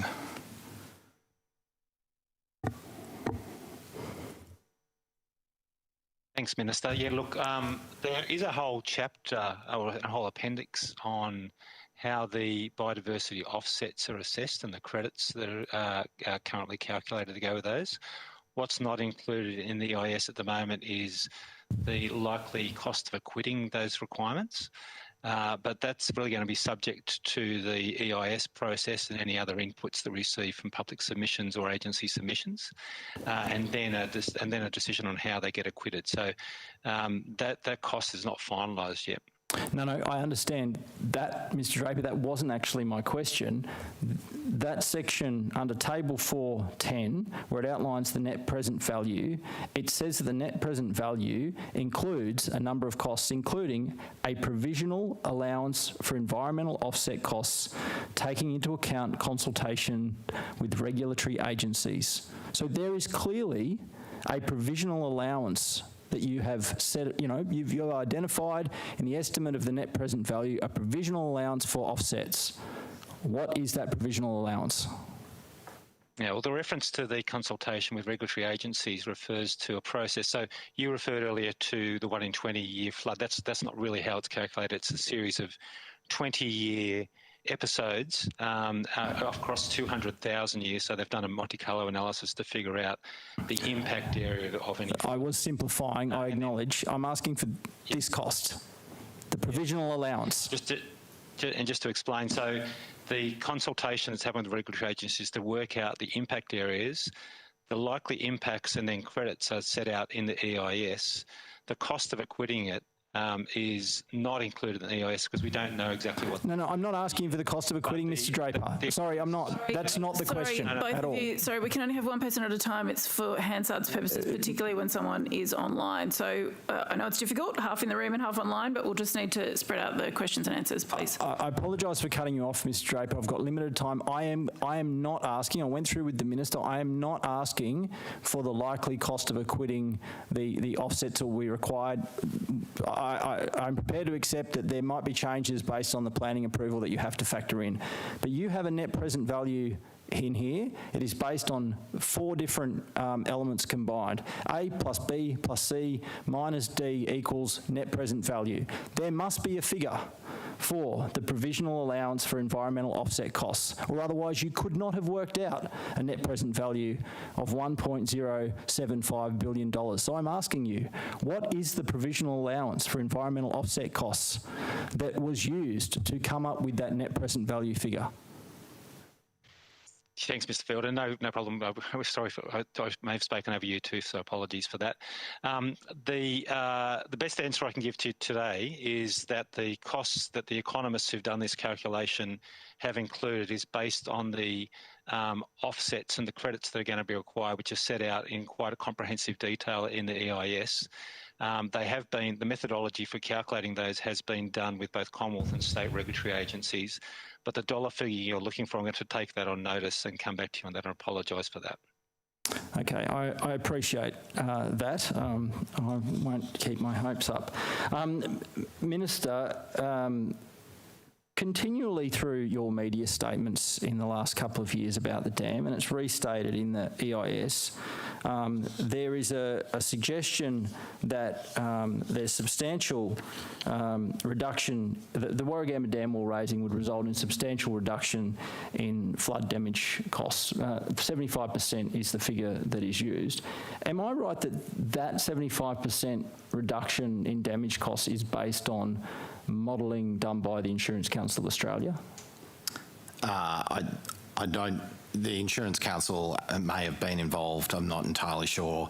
In fact, what I'll do here, because I can't remember all of the details around how that figure is, I'll take that on notice. I'm not thinking that that's been involved. The Insurance Council's been engaged in the creation of the EIS, so I don't think that's likely. But so I can provide you a more accurate answer, I'll take that on notice. If you could, because there's no explanation in the EIS on how that figure is arrived at. So if you could explain the documentation on the models that came up with that figure, that would be useful. So, what I can tell you is the raising the dam wall by 14 metres will reduce substantially the amount of time flood activity would take place, and therefore properties that would be impacted would normally be impacted by floods would not be impacted. So if you reduce the incidence of flood, and we have forecast that based on the modelling that's available in the EIS to be about 75%. Okay.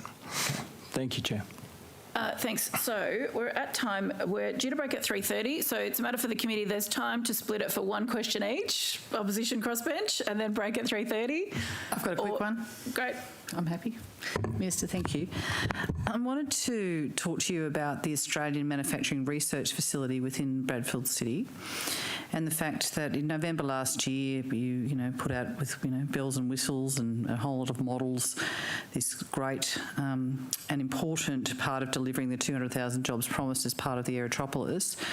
Why has this now been downgraded to being a pilot?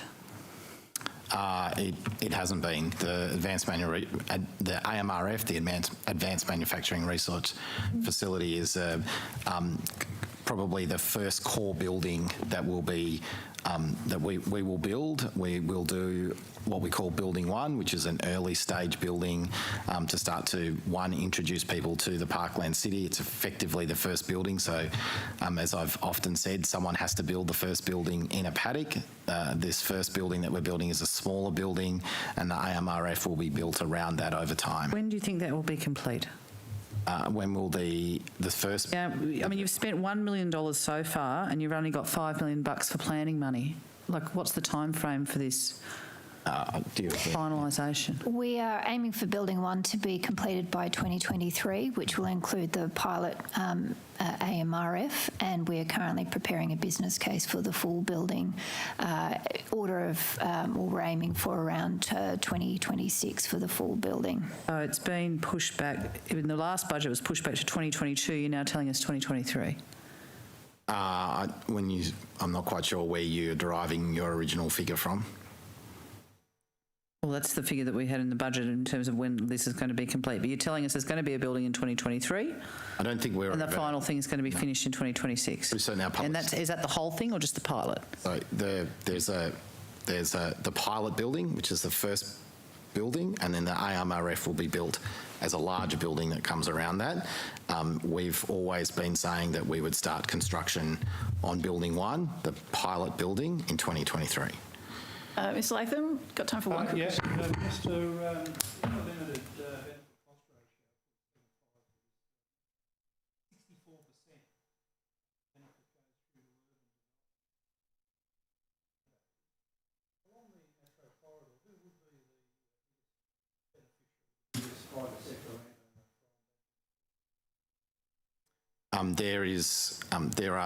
There are two rail sites that Transport for New South Wales selected that are either not existing railway stations or not on airport or the Aerotropolis core. They are the site at Orchard Hills and the site at Sydney Science Park at Luddenham. Who owns Sydney Science Park? Major beneficiary then. They are a large landowner. Celestino is the name of the business that owns that parcel of land. The area around Orchard Hills is owned by a multiplicity of owners. Yeah. So it being 3:30, we'll now break for 15 minutes. The broadcast will switch off and we'll be back at 3:45. Can I remind people online to turn your cameras off and mute? 15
Welcome back, everybody. We'll start off this afternoon with the opposition.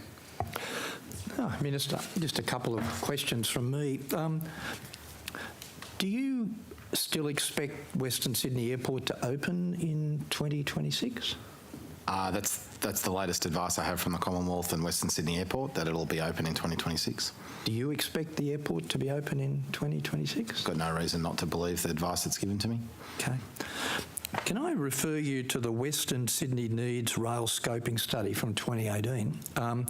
Specifically, this study states, and I quote, "The focus of this study was passenger rail requirements for Western Sydney. Freight requirements for Western Sydney are being considered separately by the New South Wales Government." So I've been searching various New South Wales Government's websites for any information on planning for rail freight from the Western Sydney Airport. And the only document I could find is Western City Aerotropolis Integrated Logistics Hub Scoping Study, July 2020. Is that the only scoping study on rail freight in Western Sydney that you're aware of? No, the Department of Transport has reserved a freight line that connects towards the M7 and across to the Erskine, where the Erskine Business Park is on Mamre Road. So there's a corridor that's been publicly released. It may well have been gazetted. I have to check on that. That will become the first freight rail connection that comes into the Aerotropolis. It doesn't, to be clear, there isn't a freight corridor that has been. There isn't a freight rail alignment that goes directly to the airport, but you may not necessarily put a freight rail connection directly at the airport. You may want to have that more closely located to where other freight rail would operate from. So there are no scoping studies or planning documents for Western Sydney rail freight, particularly for the Western Sydney International Airport? They would, if they exist, Transport would be doing those. I'm only aware of the work that's already been consulted on publicly. You're not aware of? Given your role, I thought that would have been something you would have been intimately aware of. So they may well be doing some work around freight that I haven't seen at this stage, but what I am aware of is the work that we have released publicly around freight rail corridors. Can I ask if you could take on notice if there are any publicly available other studies that other than the one that I've referred to that relate to freight? Yeah, within my portfolio I can look for that. And maybe within government that have been publicly released? Yes, but I'm not trying to be rude here, but I think we have two transport ministers who cover across these areas. I would definitely suggest that in these hearings you could ask the ministers that are responsible for transport and the ministers responsible for freight. I was hoping that the Minister for Western Sydney and Jobs might know. The 2018 Passenger Rail Requirement Scoping Study said, however, there is likely to be a weak demand for passenger rail to Western Sydney Airport in its early years of operation. Is that still the working assumption that your agencies are working on? Well, it's based on two things, Mr. Primrose. One, that the capacity of the airport will build over time. I think they're expecting to open at about 9 million pax, and then the connection points between the airport and the existing rail corridors. They are not densely populated. Once you get back to existing rail corridors, the density of population starts to increase. So in the early stages of that rail line, it stands to reason that the people that will be on that rail line will be people moving between the airport and the existing Sydney rail network. So can I just, given my time, so the answer is yes, that's still the assumption that there's likely to be weak demand for passenger rail to Western Sydney Airport in its early years of operation? Well, I'm not quite sure how you're defining weak.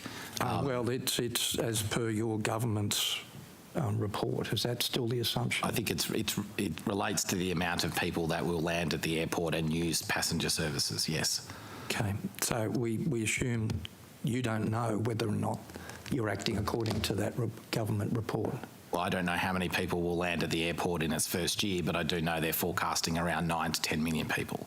Yeah, well, weak demand is what your report said. Okay, Infrastructure Australia indicated that Western Sydney rail freight is a problem in the near term, under 5 years, and goes on to state, and I quote, "Currently there is no freight rail serving the Western Sydney employment area, which is located close to the new Western Sydney International Airport. Continued reliance on road transport is likely to result in higher transport costs, further congestion impacts on the Sydney road network, and restricted access to international markets." So I again ask why the rail freight lines have not been done in tandem with the metro. Sorry, that rail corridor that you were just referring to then is exactly the one I was talking about earlier. The Erskine Business Park is part of the Western Sydney employment. Tell me the timeline for that. Well, we've reserved the corridor. The construction of the freight line, I don't have that figure, and I don't have that figure ahead of me. You don't know? No, I don't. I don't know of a proposal before government to construct a freight line in that corridor. The first stage of that is corridor reservation. So it's off in the never somewhere. No, I think you have to. The last time a transport corridor was reserved in Western Sydney was in 1952. So the idea that whether it is freight rail corridors, road corridors, passenger rail corridors, I think we've done a reservation of around 150 kilometres. We're the first government in nearly 70 years to start the very first basic preparation for public transport and freight rail in Western Sydney. Yes, but it actually has to be constructed, and I go back to Infrastructure Australia indicating... But you have to have a corridor reservation to start with. You've just told me you've got a corridor. Yeah. Okay, that's very nice and very good, but tell me, when will freight, according to Infrastructure Australia's concerns, actually start running? When's it actually going to be constructed? Presumably, you spoke about the last time a corridor was reserved was 1952. I mean, presumably we won't have to wait half a century for this one. When there's no plan at the moment, no indicative timetable for rail freight? No, freight rail's covered off in the Transport 2056 document. Okay, so what's the timetable? I can't remember the dates in that document. I can take it on notice for you. It's also publicly available. I'm not going to comment on it. I don't have that information in front of me. I'll take it on notice. May I ask through you, do any of your officers here have an idea of the timetable? I think it's appropriate. We do have Transport 2056. It's a document that is a longer-term plan for transport solutions in Sydney. It's publicly available. I cannot recall the timeframes that are associated with freight rail. What I have explained to you is that we have done corridor reservations to start to connect to where those key hubs are, which has been highlighted by Infrastructure Australia in the document, or that you've just referred to. We've taken those steps. I'll happily take the timeframes on notice so I can refer to the 2056. So you don't know, and it'll be sometime in the future. Fair enough. Yeah, I accept that. Minister said he doesn't know. I'm just reiterating that. And on notice. And taking it on notice, and it'll be sometime in the never. The New South Wales Auditor General found your government's rail and ports plan to be severely lacking. The Auditor General's report found that the government has an inability to improve freight capacity in Greater Sydney or to meet current and future demand. Are you familiar with that report? No, I'm not familiar with that report. Okay. So there's not actually going to be an actual freight line for the Western Sydney Airport when it opens, you hope, in 2026. That's correct, isn't it? Yes, I think that's pretty much public knowledge, Mr. Primrose, that there won't be a freight line when the airport opens. It may well be public knowledge. I just wanted to confirm that you were aware of it, Minister. Oh, yes. Minister, during the last round of estimates, I asked you about the Australian Federal Government's local jobs program, specifically the reports entitled Sydney Greater West Local Jobs Plan and the Sydney South West Local Jobs Plan. Are you familiar with those documents now? I think we provided some answers on notice to your questions. Yeah, so you are familiar with them? Yeah, it was a federal government document. It wasn't produced by the state government. Okay. Who are the state government stakeholder representatives on the local jobs and skills task force? I'm not familiar with that. I'll take that on notice. Okay. The government's represented on those local jobs and skills task forces, and by your answer I can only assume that your office has no involvement in this program that's occurring in Western Sydney. Is that correct? To the best of my knowledge, but I'll take that on notice as well. What to the best of your knowledge? That you're involved, No, I'm not. or that you take no interest in it? I would appreciate. Can I make a point of order here, please, Madam Chair? I mean, the tenor of the questioning from Mr. Primrose is actually becoming quite rude, and I do ask that he follows in the steps of Mr. Mookie and Ms. Sharp and actually be quite respectful when he's asking the questions. You can make your point with the strength of your argument rather than the pejorative nature of your commentary. That's not actually a point of order. It's really not. Well, it actually no, it actually is. Being rude is not a point of order. Yes, it is. Because my time, I don't I'm happy to deal with this. It's about treating witnesses with respect. That's the point of order. I understand. People are entitled to be treated with respect. There is limited time for these things. I will say what I usually say at these hearings. Can we have a question followed by an answer? People are entitled to take things on notice if they wish. Okay. Do you receive briefings from the government's representatives in relation to jobs in Western Sydney on these task forces? I have not received a briefing in specific respect to those task forces. Okay. In previous estimates, I asked you about your draft Aerotropolis precinct plan technical report summaries dated November 2020. Now, you've now read that, is that correct? Have I read the technical report assessment? I'm aware of the document. I wouldn't say that I've read every single page of the Aerotropolis technical assessment. Okay. Have you, Mr. Primrose? Yes. The report states that it examines the, and I quote, catchment area defined as the Western City District local government areas. The catchment area is then split into primary and secondary catchments based on their proximity to the Western Sydney Airport. The primary catchment is defined as the Liverpool, Penrith, Fairfield, Camden and Campbelltown LGAs, with the secondary catchment defined as Blue Mountains, Hawkesbury and Wallandilly LGAs. So I note that on page 29 of that report it states that, quote, industries such as healthcare and social assistance have experienced declining employment. Last time, as the Hansard record shows, you agreed with this statement. Do you still agree with that statement? I think I refuted the concept that healthcare employment had declined. That was my memory of the hearing. You refuted that? Yes. Okay, well, it's not what the Hansard said, but I'll take that as your answer. Why is that statement in the report then? To the best of my knowledge, healthcare is one of the faster growing sectors of employment across Western Sydney. So what are your predictions for the need for workers in the healthcare and social assistance categories in each of these LGOs over the next decade? I've got no doubt that it will increase. Okay, do you have predictions? I don't have them available, but I can take workforce data on notice and provide it to you. Okay.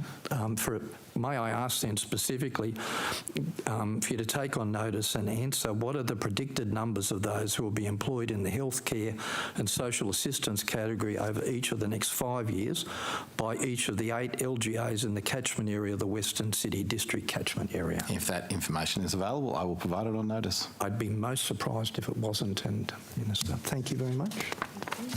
Thank you. Thank you, Minister. I want to ask you about your trade commissioners. So I think Ms Brown will be looking at you. In November last year and in June 21 this year and in October this year, you've announced that you'll double the footprint of the New South Wales International Network from 11 to 21 offices and appoint 6 senior trade and investment commissioners, including an agent general in the UK. How many of those extra 10 office locations are now open? I'm not sure that I'll get Amy to answer the question about offices opening. We'll make one reference point here that the last 20 months has not necessarily been the ideal time to try and open new trade commission offices internationally. So we have done a lot of that work domestically, but as far as specific numbers, I'll let Amy answer the question just on individual offices. Yeah, sure. So of the new offices that are being open, there are, as you know, there are 6 hub offices that look after the region. Of those, only one is new, and that is in New York. And that office... is it open? It is to open in January 2022, and it's based within the Australian Consulate in New York. We then have... So the other 5 are already existing? The other 5 are already in existence, yes. But just to clarify, some of them are in existence, but they're in shared office accommodation with Austrade, for example, and we are converting them into independent hub offices. So Tokyo would be an example of that, and that's opening in March 2022. Singapore, similar scenario. Singapore is currently in shared accommodation, but it will be an independent office toward the very end of this year. New York, as I said, is still to open in January 2022. Mumbai is already open. It's an independent hub office as we speak. And Shanghai is already an independent hub office. We then have a number of spokes which are either existing operational or also opening as additional locations for New South Wales Government to be represented in. Thank you for that. But so there's 10 offices to be open as opposed to, you know, so we've got 11. You've announced another 10. Yep. And from that answer, it sounded to me that you've talked to me about 6. No, sorry, they're the 6 hub offices. We also have spoke locations, and the new ones are Frankfurt, Paris, Kuala Lumpur, Washington, Santiago, Toronto, Bangalore, and Hong Kong and Beijing. Yes, and are they all open? Not all of them, no. Right. We are putting staff. So, for example, Frankfurt and Paris are going to be spoke locations, and they'll be open by the end of the year.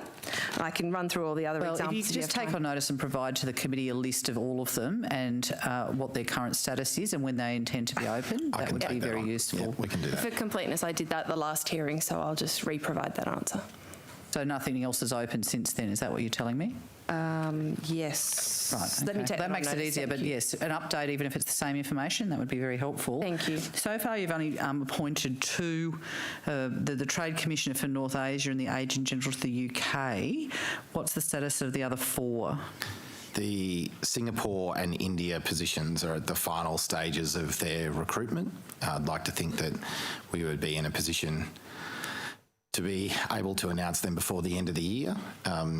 The New York position has been advertised, but the recruitment process for that has not moved as quickly. A lot of that will be related to COVID.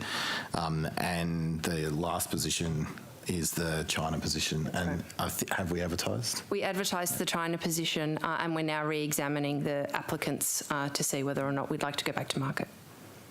Right, so you've looked, but you're going to have to go again. So do you have a time frame on when you think you'll be appointing those?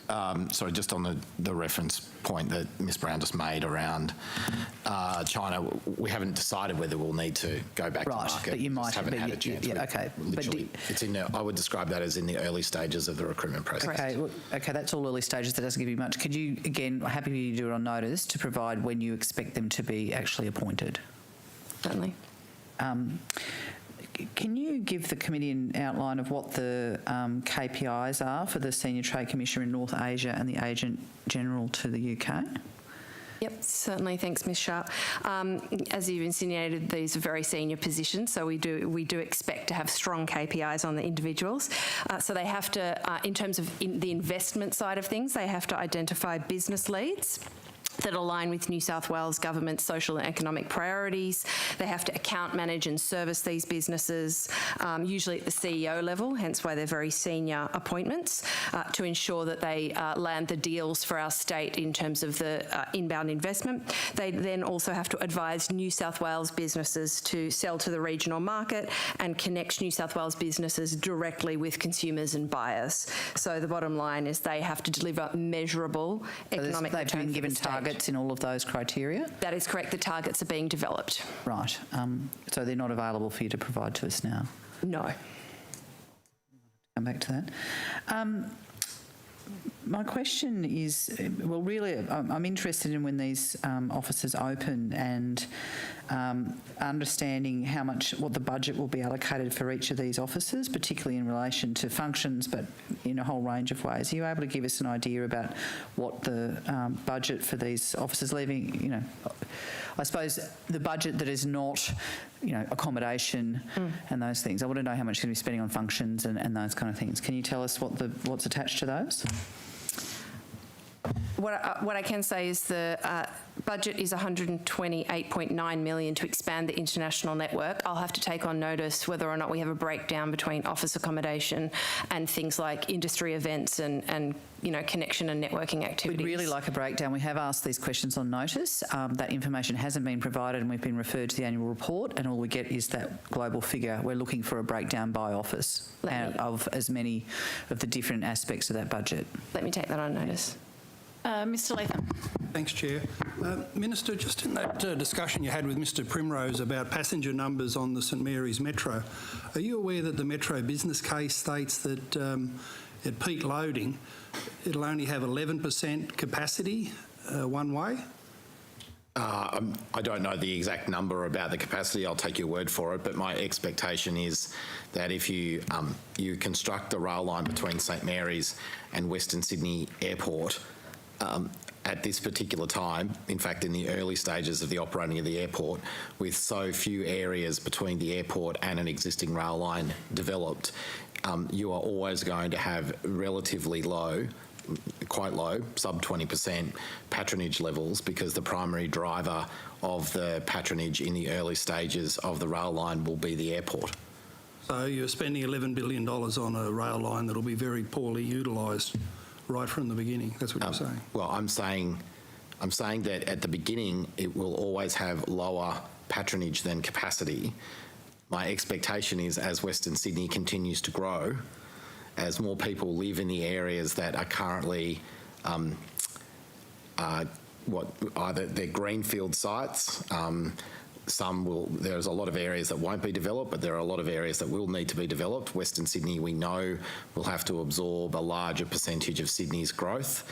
It's what has largely happened for the last, I'll call it 200 years. We've migrated further west, driven by topography. We now have got to a point that between effectively south of the M4 through the Aerotropolis area down towards the Camden LGA, where you pick up the southwest growth sectors, places like Oran Park and Harrington Park, one area where greater population will need to expand will be in this location. So my expectation is that as the population in those areas expands, so too will be the patronage on the rail line. What I don't want to do, though, is do what happened in northwest Sydney, where we had seas of houses rezoned by government after government, and people who lived in northwest Sydney had to wait a century for a rail line that J.J. Bradford put on a map 100 years ago. So the areas you're talking about, though, north of the Badgerys Creek Airport site, historically they've been part of the broader Western Sydney employment area, haven't they? And something like the Science Park is a mixed zoning for science, technology, employment type enterprises. So you're not going to get a lot of housing development at the Luddenham metro station site, are you? No, so the site for the Sydney Science Park site, which was rezoned originally by Penrith Council, and had a mixed-use zoning, and medium density housing zoning that was put on that site. It was maintained after the New South Wales government, because that was ahead of the government's rezoning of the 11,000 hectares, so they maintained their existing zoning.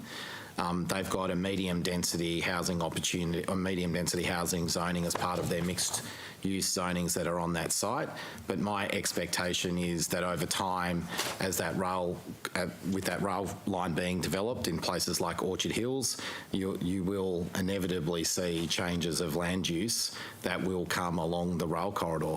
I'm asking about Luddenham, where the original approval was for 3,400 dwellings at the Sydney Science Park for business executives, student accommodation. It wasn't really seen as a housing estate, was it? And it's linked to a trigger where they need to have a certain floor space of commercial development before the 3,400 dwellings can even be contemplated. So Luddenham's not going to serve as housing, is it? Well, no, you're talking about a relatively small parcel of land. It's large as a single owner, but across. Is it small or large? It's large.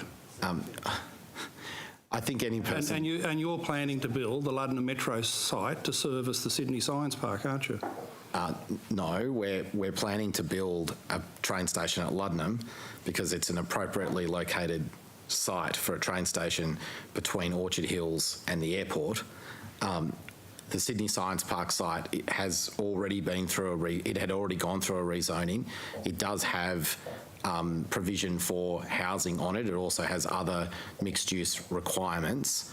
But other areas along that rail corridor will eventually see land use changes. It's the same as what's happened in the northwest. It's the same as what's happened as we've released land for commercial and residential and industrial uses right across the city's development. Yeah, as a local member and minister, you've been very supportive of the Sydney Science Park development, have you? As originally put forward in the planning proposal at Penrith Council and to the state government. Yeah, I have been. Are you disappointed that in two submissions now to DPI, they're trying to walk back the science, technology and employment components to move to 30,000 detached housing lots, to turn it into just another Western Sydney housing estate?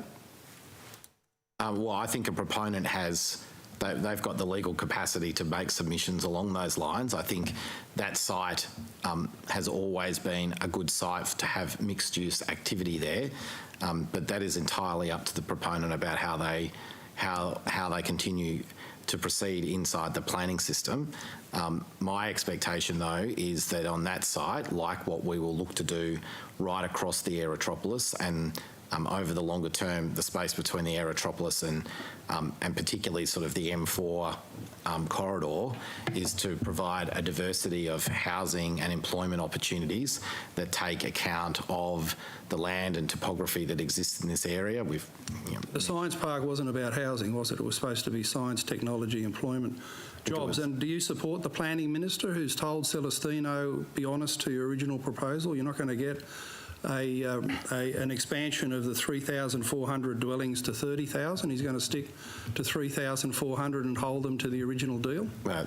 I'm very comfortable with the Department of Planning and the Minister holding property owners accountable. Are you disappointed that the Sydney Science Park looks like a lemon? They haven't delivered on any of their commitments about jobs. The Badia National Headquarters wasn't built for 2019. The STEM school was supposed to open this year. It's been abandoned. The Westmead Research Agreement has now expired, according to Minister Hazzard. The CSIRO is going to Aerotropolis Core at Bradford, and the Transport for New South Wales Autonomous Taxi Research Centre is not going ahead. Like, this is a complete disaster, isn't it? There's nothing going to happen at the Sydney Science Park over the new building, a White Elephant Luddenham Metro station. Well, Mr Latham, the land there is not owned by the government. It's a private venture. I'm asking, are you, as a previous strong supporter of this development, are you disappointed with the way in which it's shaping up as an attempt to walk back to just another housing estate with no delivery of the more than 10,000 jobs that were initially promised? Are you disappointed with that? I would hope that what happens at the Sydney Science Park still allows for mixed-use development, job creation and an appropriate amount of residential property. Is there any sign of that? Well, I think there is sight of that. The reason why I think there's sight of that is because we have undertaken quite a substantial rezoning of thousands of hectares of land. There's no doubt that as Celestino were engaged, promoting their site, they were definitely earlier than many other people. Penrith Council had rezoned them before we started the rezoning exercise here on the Aerotropolis land, before we'd even created the authority. Were they ahead of? Were they trying to develop something before there was enough market demand or even the capacity for infrastructure to be delivered there? That's definitely possible, but I'm not going to curtail or suggest that people who own land can't bring forward proposals. There's nothing to curtail. There's nothing on the Celestino website of any commercial partner. The only investment they've got for their site is the Luddenham station as part of the $11 billion metro line and the $200 million from Sydney Water, but you've been a supporter of that project. What's your understanding historically of the first time the government committed to the Luddenham Metro for Celestino? Well, I want to reject the proposition that the government committed to a Luddenham train station for Celestino. I don't think that's On what basis do you reject that proposition? Because there's 2 train stops on the airport site. Or in fact, I'll go back even further. There's a site on the Aerotropolis core train station, literally right in the middle of the Bradford city. In fact, it's there because that is the centre of that urban development to the southeast of the airport. There are 2 train station sites on the airport as per our agreement with the Commonwealth, one for international, one for domestic. Then you have Elizabeth Drive right in front of the airport. I know you know this site well. I know the route of the Metro, but I'm asking you, it's your proposition that the government didn't commit or make any commitments to Celestino for a rail station on their land, now known as the Sydney Science Park, up until it was announced last year. Is that what you're saying? Yes, the government undertook its study. Are you aware of a town planning consultancy report prepared by Sydney Metro that states in its conclusion as follows: preliminary discussions between Celestino and the New South Wales government about the rail line and station appeared to have occurred prior to December 2013, seemingly as early as 2011? No, I'm not aware of that study. So you've got any explanation why this town planning consultant going through the records for Sydney Metro would say this was promised in the very early days of this coalition government, before the land was rezoned, before the airport was announced for construction? No, I've absolutely no knowledge, and I can't put myself in the mind of... Okay, and further, you're unaware of his other conclusion that the information he cited informed the location of a rail station on the subject land. It appears likely that the strategic planning decision to locate a local station was derived from a landowner developer commitment to government to deliver a Sydney Science Park. So it seems from this report that in around 2012 there was a commitment from this state government that if a Sydney Science Park went ahead, they'd get a station. That's 9 years ago. Yeah, Mr. Latham, I don't have any... You're totally unaware of that? I have no suggestion, or I think it's almost inappropriate to suggest that the government was choosing to put a station at Luddenham. I'm only reading what the reports, the independent town planning consultant reports say. When was the first time you heard of a government suggestion or a commitment to build the metro station at Luddenham for Celestino? Well, I'm sorry, I'm going to keep rejecting the proposition the government is building a train line for Celestino. The site of Luddenham was chosen by the Department of Transport after it had undertaken the rail needs study. It determined that it was going to build a rail line between St Mary's and the airport. It is pretty much a straight line from St Mary's to the airport. There are 2 town populations. They are quite dispersed because these are agricultural, largely small lot agricultural land holdings at Orchard Hills, south of the M4. The next suburb is Luddenham. What about the Transport for New South Wales study in 2014 that showed that the rail line you're talking about, you keep running on the straight line thesis, that study in 2014 put together by the planning experts showed that the rail line should run on the eastern side of the northern road and then make a sharp eastern movement towards Orchard Hills and bypass the Celestino land altogether. I'm not aware of that? I'm not familiar with that. Are you aware that Andrew Miller, the acquisition manager of property Sydney West Airport, Sydney Metro, in November, answering this request for further information from the town planning consultant I mentioned, wrote as follows: after a discussion with the corridors team, so there's Transport for New South Wales, it's apparent there's been a continued dialogue between the landowner and Transport for New South Wales from 2013 to the current date regarding Sydney Science Park. It's considered there was a high expectation from the landowner that a station would be delivered to the Sydney Science Park. Can you explain why these documents are riddled with this commitment 8-9 years ago that Celestino would get a rail station? Well, I think that's almost impossible to actively predict. As I said before, the decision to do... No, it's their expectation. Point of order, Chair. It was Celestino's Point of order, Chair. I'll just take the point of order. I understand Mr Latham enjoys a free-flowing style of questioning, which is impressive, but the Minister has to be able to finish his sentence and to actually, just to let him finish the sentence, Mark, that's all I'm asking. So, I'll just rule on the point of order, sorry. Look, we're allowed to have robust proceedings. Indeed, and that's why I haven't question jumped followed in till by now. answer. Minister. So, Mr Latham, we've said a number of times, and you've referenced the rail needs scoping study. The government hadn't made a decision about where rail lines were going to go. It consulted with the community and engaged with the Commonwealth Government. There were a number of different options that were available. There's an ordering in which those options could have also proceeded as well. So whilst Celestino may well have seen themselves geographically located literally to the north of the airport and on, if you were going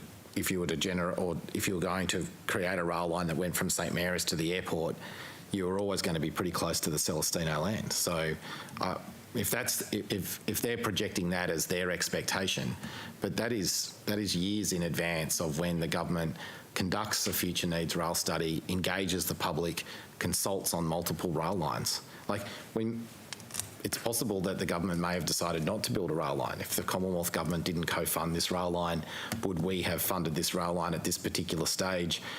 Given patronage levels will be low, we've taken the opportunity that's been presented by the Commonwealth Government's co-funding. We've done that. That funding makes that project more viable. Yeah, well, all I'm saying is that there's a benefit cost ratio of 0.75. There's paltry patronage levels to start with. It looks like a white elephant.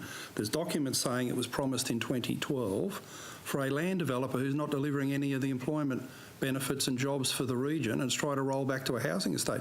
This has got to be the dodgiest looking land development in the history of Western Sydney, which I know is a huge statement, but this is completely appalling, isn't it?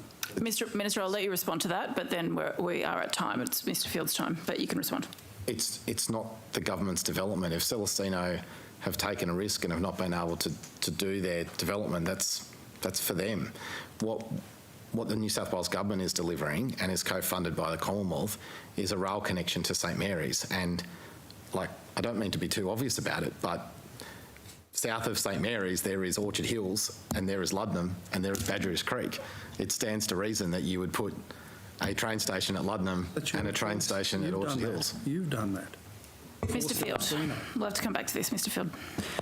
Thank you, Chair. Minister, in yet another leak in regards to the Warragamba Dam project, a document titled Managing a Flood Mitigation Zone at Warragamba Dam was highlighted in The Australian recently, and a quote from that document says, "The current statutory protections have been adequate to given the dam's operating environment. However, this level of protection is inadequate in an operating environment which includes a flood mitigation function for Warragamba Dam," and goes on to say that legislation would be required to provide, and I quote, "complete statutory limitation of liability to the operator, its directors, officers and employees." Minister, do you acknowledge that you need to bring in additional legislation to enable the Warragamba Dam to be operated as a flood mitigation dam?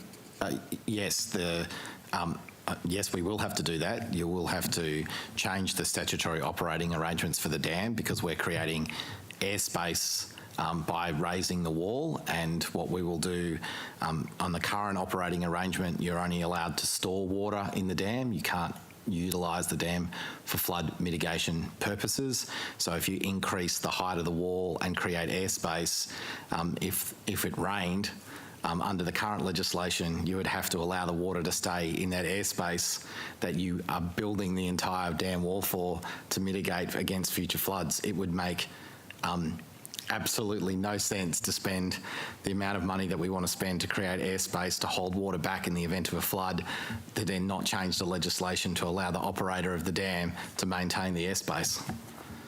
This talks about complete statutory limitation of liability. It's not talking about the operating rules, though I get that the two things are leased.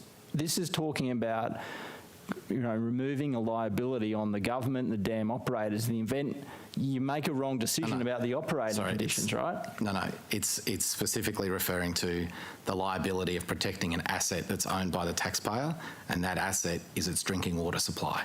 Well, that is not clear by this document at all, Minister. It suggests that it's a liability for actions performed in making decisions about the operation of the dam. It suggests from that document that it is about potentially an incorrect decision that results in flooding downstream at a level that would otherwise not have occurred. No, I think... And to protect the government and the operators from liability from downstream property owners, business owners and whatever. Is that not the case? No, I think whilst the legislation will need to be drafted to reflect the fact that you are now operating the dam in a dual fashion, a dam will need to do two things. It will need to store water, and it will need to store water up to a height that is effectively consistent with where the level is now. When you raise the dam wall, you are raising the dam wall for the purposes of creating airspace. Right now, they have to function. The operation and function of the dam is designed entirely to protect Sydney's drinking water supply. So you have to change the legislation to allow the dam to have a dual purpose. You're being cute with words here, Minister. We're not talking about the operating rules for the dam. Yes. We're talking about this idea of having to put in place a statutory limitation of liability. It's about the protection of the asset. If any water that gets put into Warragamba Dam legally has to stay there, you can't release that water unless you're releasing it to maintain the integrity of the dam. The reason why the dam spills is because if they don't open the floodgates and allow the dam to spill, you are creating a liability on the protection of the Sydney drinking water. Well, I guess what will show us what this legislation will actually do is when we see the legislation. So when will we see this legislation? Well, first of all, the government has to allow the public to consult on the EIS. It then has to make... Sorry. Before you do, because I think... because what will go round and round, that's the exact opposite argument to the one that you made in 2018 when you rushed in legislation before the last election to allow you to flood the national park in the event that this dam wall raising went ahead. And the argument was put, we need to do this now to give us certainty that we can do it if we get approval. So now you're putting the total opposite argument. Well, no, what I'm suggesting is that if I'll work on the assumption that we all know how the Parliament works here, that if the government decides to present this legislation to the Parliament, it would be doing so on the basis that we would want to be able to protect Sydney's drinking water assets as well as run flood mitigation capacity. If there were members of the Parliament that wanted to vote against that and allow the dam to fill and utilise all of the airspace that we have just built. We don't know what the legislation's going to say yet, so we'll see, I guess. Indeed. On that note, the opposition, Ms Sharp. Thank you very much.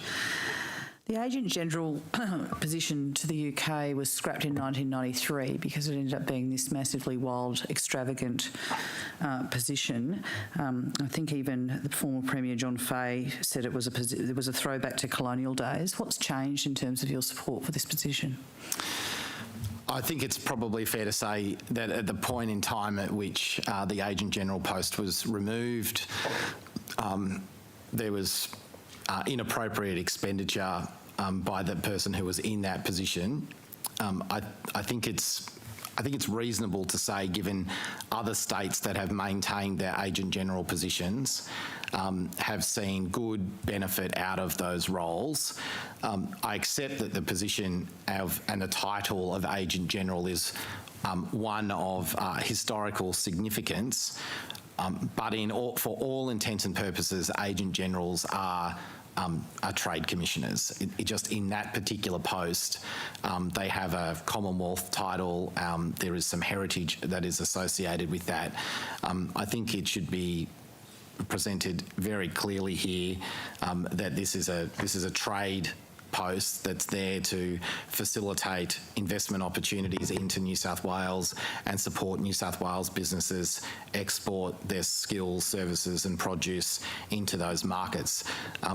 Specifically, I think it's important that New South Wales has someone doing that role, and in that particular market where every other state who has one refers to that title as Agent General, it would seem unusual to me, and I would argue quite confusing in that market to try and present it as a different title.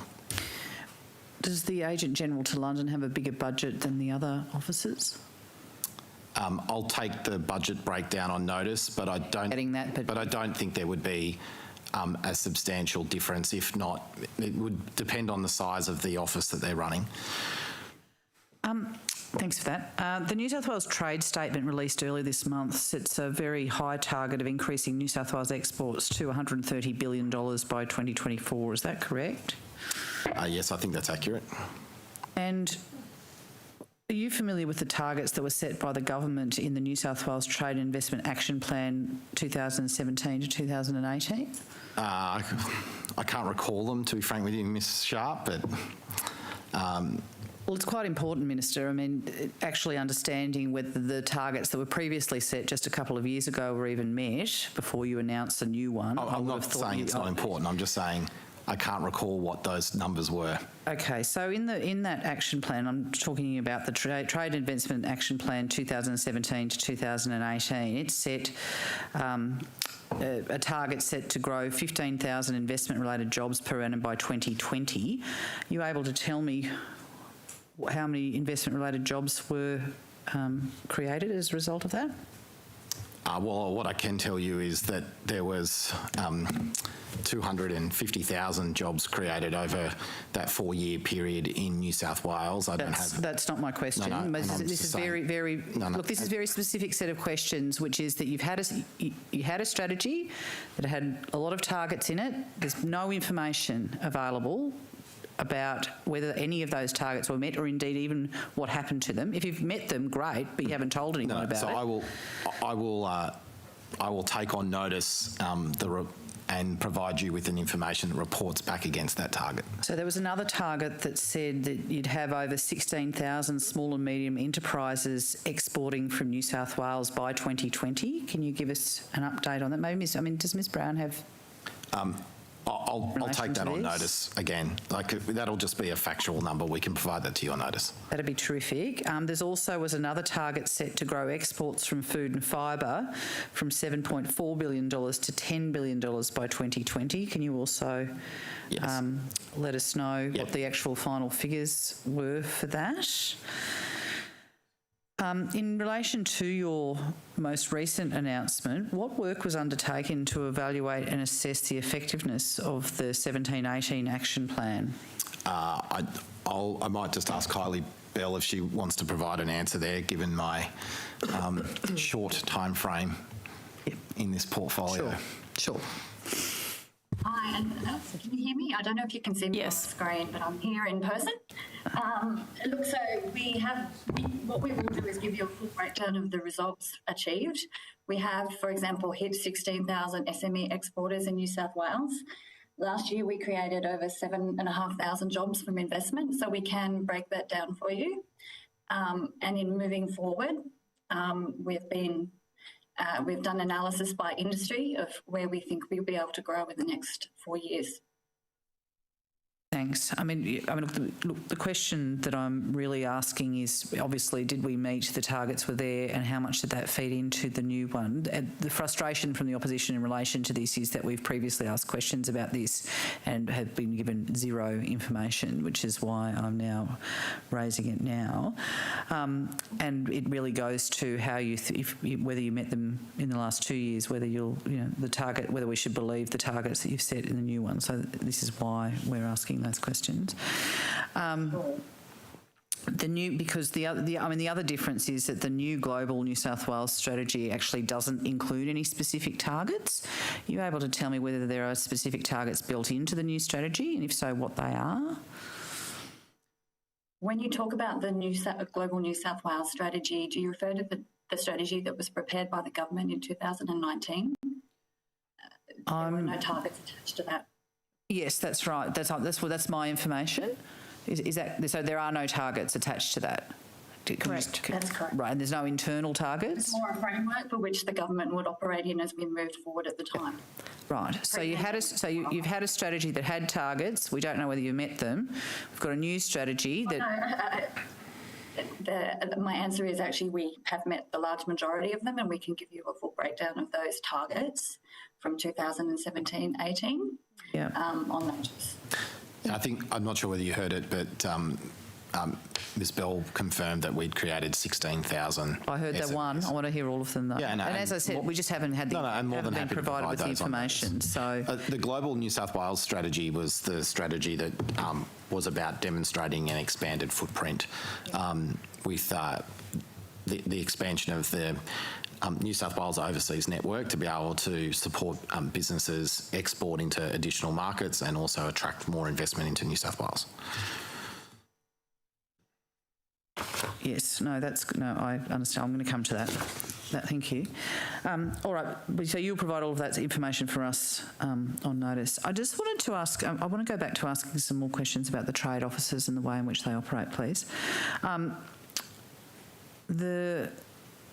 And really, I suppose it's coming back to putting things on notice. We are very keen to understand how the expenses operate for these trade officers and whether there's a number of things that are included in the budget.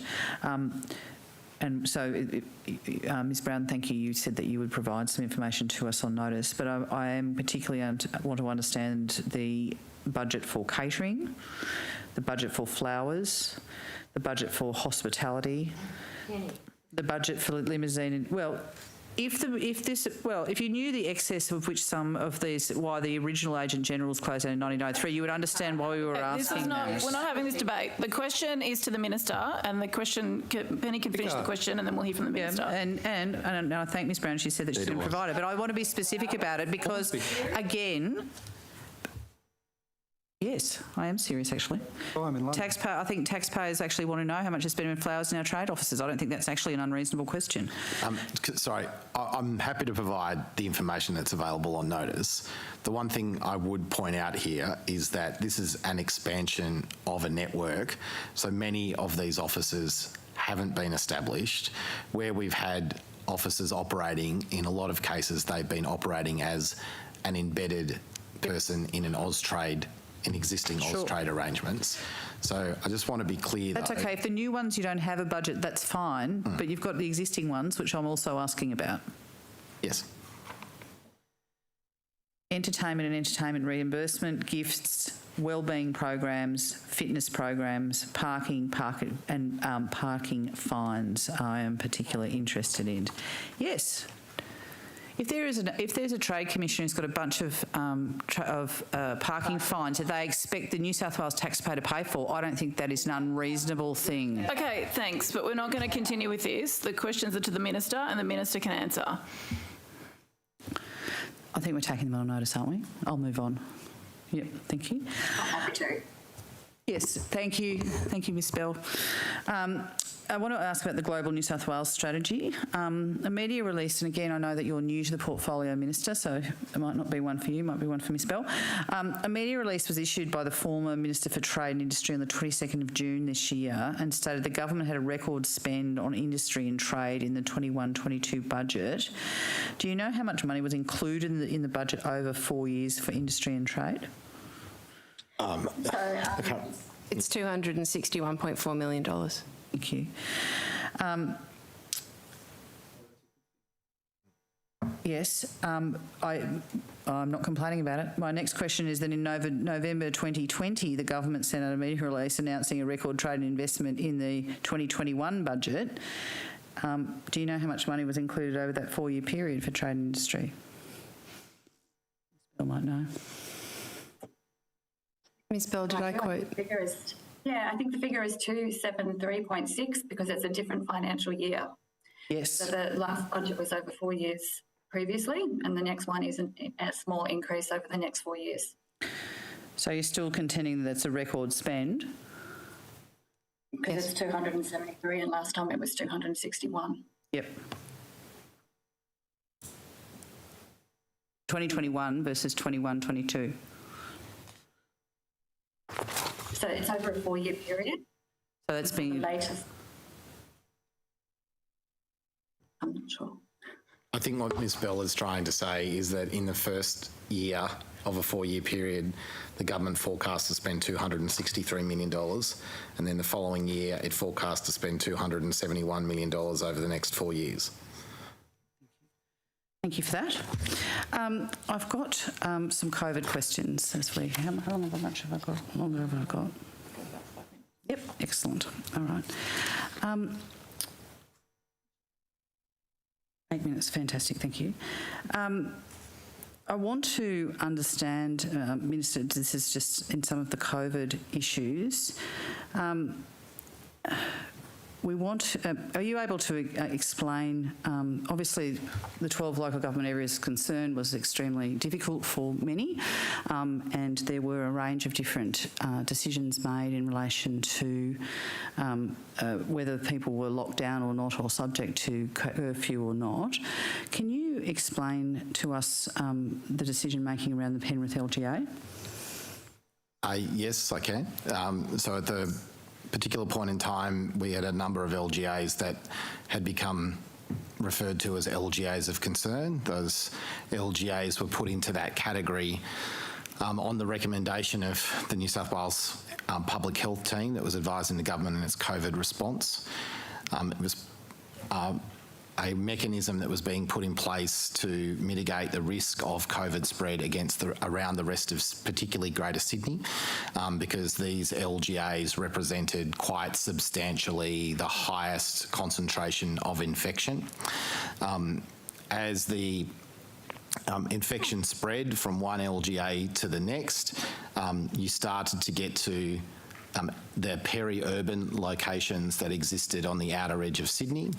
And when the Penrith LGA saw seepage from the Blacktown LGA into the eastern edge, particularly around St Mary's, the St Mary's area, New South Wales Health considered the size of the Penrith LGA to be substantially larger.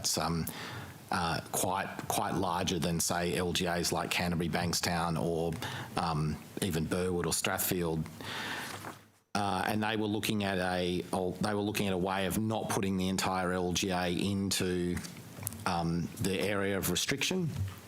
I was asked for some advice on this. My suggestion to them was that there was a natural border in the Penrith LGA that was the Northern Road, and if they were of a view that they didn't want to put the entire Penrith LGA into an area of concern, that a logical place to draw that line would have been the Northern Road.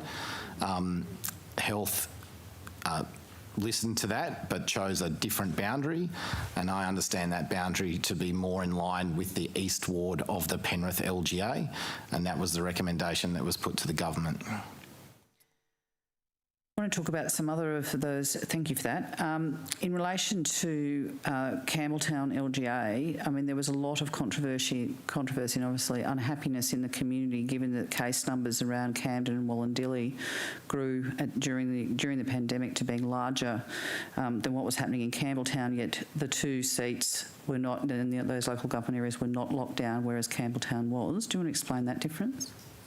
So the decisions to put councils into local government area of concern status, which had the primary effect of restricting the ability to leave the LGA to work unless you were on the authorised workers list.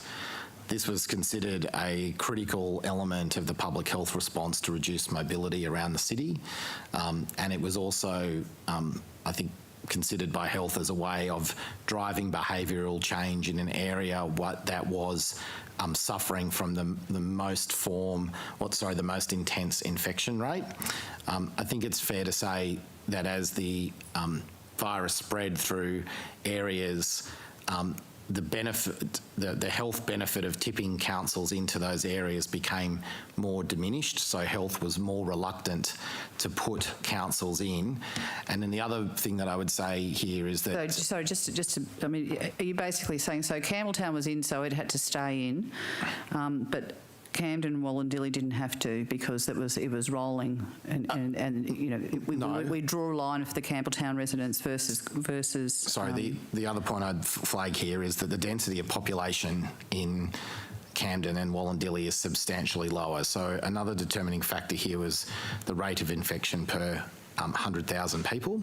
And so the rate of infection in those locations, like Campbelltown, was much, much higher on a rate per 100,000 than what it was in the less densely populated, more urban locations. So the risk of spread in those locations was lower. I accept that the raw number will change, and you might, and there absolutely were times, in fact, it also existed in the eastern half of the city, particularly towards the back end of those LGAs of concern, where the peak had happened in those LGAs and their numbers had started to come down, but the LGA of concern status remained as a policy setting when other LGAs had gone past them, and that created. That definitely created concern. I think this is the single hardest public policy decision that I've made in my entire time or been part of in my entire time in Parliament, to force restrictions across a population. But I'm comfortable in that decision on the basis that I have no doubt in my mind that the targeted nature of our public health orders and the restrictions we put in place curtailed the spread of the virus and also focused the entire community's behaviour in the areas that were most at risk. Which is, and my counterpoint to that would be Melbourne, where I think the population struggled over time, where areas that had relatively low infection were subject to the same orders or the same restrictions as areas with relatively high infection. I think over time that wore the population in Melbourne down, and I think that is one of the reasons why, even with a higher vaccination rate at the start of the Delta outbreak, they had higher mobility and lower compliance. Now, I accept that that's my personal view, but having lived this for the last 20 months and seen this data in detail, I think it's a reasonable comparison. So you're not concerned that the areas that were locked down were predominantly Labor areas and all of those other areas somehow got different treatment as time went on? You're saying that because there was absolutely nothing to do with the fact that they were predominantly Labor electorates versus the Liberal electorates that then escaped, actually having further lockdowns, or basically kept the Labor ones in longer? So I cannot be clearer in my presentation of my response to this committee that politics and local seats didn't come into the consideration of our public health response once. In fact, the only time that I even remotely consider that it was something that entered my mind was the recognition that when Health was presenting a split LGA in Penrith, that it would create a political perception that my seat was favoured. And so I was concerned about that. I also think that Health formed the view that it was difficult to split LGAs after their Penrith experience, and so never recommended it again. Minister, thanks for that. Minister, are you able to tell us since the start, so since 2020, so the beginning of the pandemic, how many jobs in Western Sydney have been lost? There's been 195,000 jobs lost across the state. I think there's about 80,000 jobs that have been lost in the last 12 months, September to September 20 to 21. Across Western Sydney, I think the latest Jobs Force data is a tick over 80,000. My time, thank you. Mr Latham. Thank you, Chair. Minister, as a local member supporting the Sydney Science Park planning proposal circa 2015, were you aware of the DPI and also the Sydney Water advice that this was an out-of-sequence development? It wasn't contiguous to any other urban area, and under government policy then and now, it needed to be at no cost to government planning proposal? I wasn't aware of that at the time, but I have seen remarks that highlight what the Sydney Water policy settings were at the time. Right, so you accept that in September 2015, Sydney Water said there should be at no cost to government to provide water reticulated services at the Sydney Science Park? I don't know exactly the dates and when that was first presented, but it was also about sequencing of activity in that part of Sydney. And do you recall your announcement with Minister Pavey at the Sydney Science Park a week before Christmas last year, delivering what's described in internal Sydney water documents as a $200 million investment for the benefit of the Sydney Science Park water facilities? I am aware that I made an announcement with Minister Pavey. I think it would be appropriate to ask more detailed operational questions to Minister Pavey. What I think is important for this committee is to recognise that a number of things did change in Western Sydney. One is the rezoning of the Aerotropolis. So when the Sydney Science Park planning proposals first went before Penrith Council in what would have been the back half of or very late 2000 or the late 2000s and then early 2000 teens, whatever we call them. So they were taking those proposals forward. It would almost certainly have been out of sequence because there was no other planning proposals around. So I can understand that Sydney Water, if it had a policy position, would have said that risk associated with delivery of infrastructure should be borne by a developer if they want to do that out of sequence. Two substantive things happened subsequent to that. One is the New South Wales government rezoned 11,000 hectares of land in the Aerotropolis, and the Commonwealth government committed to building a new Western Sydney International Airport with about $5 billion worth of investment. Those two things categorically changed to the development timeframe and the development footprint that would have existed in Western Sydney. And my understanding, Mr. Latham, is that that immediately triggered a different policy setting for Sydney Water. And whilst I'm not familiar with all of the detail of their commercial arrangements, I do understand that there is upfront costs that are still borne by a developer, in this case Celestino, and Sydney Water reimburses that developer after the risk of the development has been removed. And the other thing I also understand is the infrastructure that they are proposing to build on this site also has benefits to other parts of Western Sydney and particularly the Aerotropolis. Obviously, now that area is going to be developed earlier than what had been foreshadowed in the 2010 to 2013-14 period, I think it seems appropriate that Sydney Water then recalibrates where they are putting their investment. So you're arguing that retrospectively it's no longer out of sequence. But when you were standing there in that empty paddock in the week before Christmas last year, did you see any areas that were urban developed where Sydney Water had provided facilities, or this was the only one? Well, I think it's all vacant, isn't it? It's all what, sorry? It's all vacant land. The Sydney Science Park land is vacant, yes. So what exactly is the $200 million water investment servicing at that site? I think that's a question better asked to Sydney Water. Question, isn't it? But you were there making the announcement. What do you think it was servicing when you made the announcement? Well, I think it's servicing a future development on that site, but it also, the very nature of the provision of water services means that you have to create water treatment plants and trunk drainage infrastructure. And in this part of the world, you have to draw, like, I don't want to make this basic, but you have to draw that water from existing infrastructure somewhere. And so you have to make a choice about where that infrastructure goes so that you can then connect the next round of infrastructure.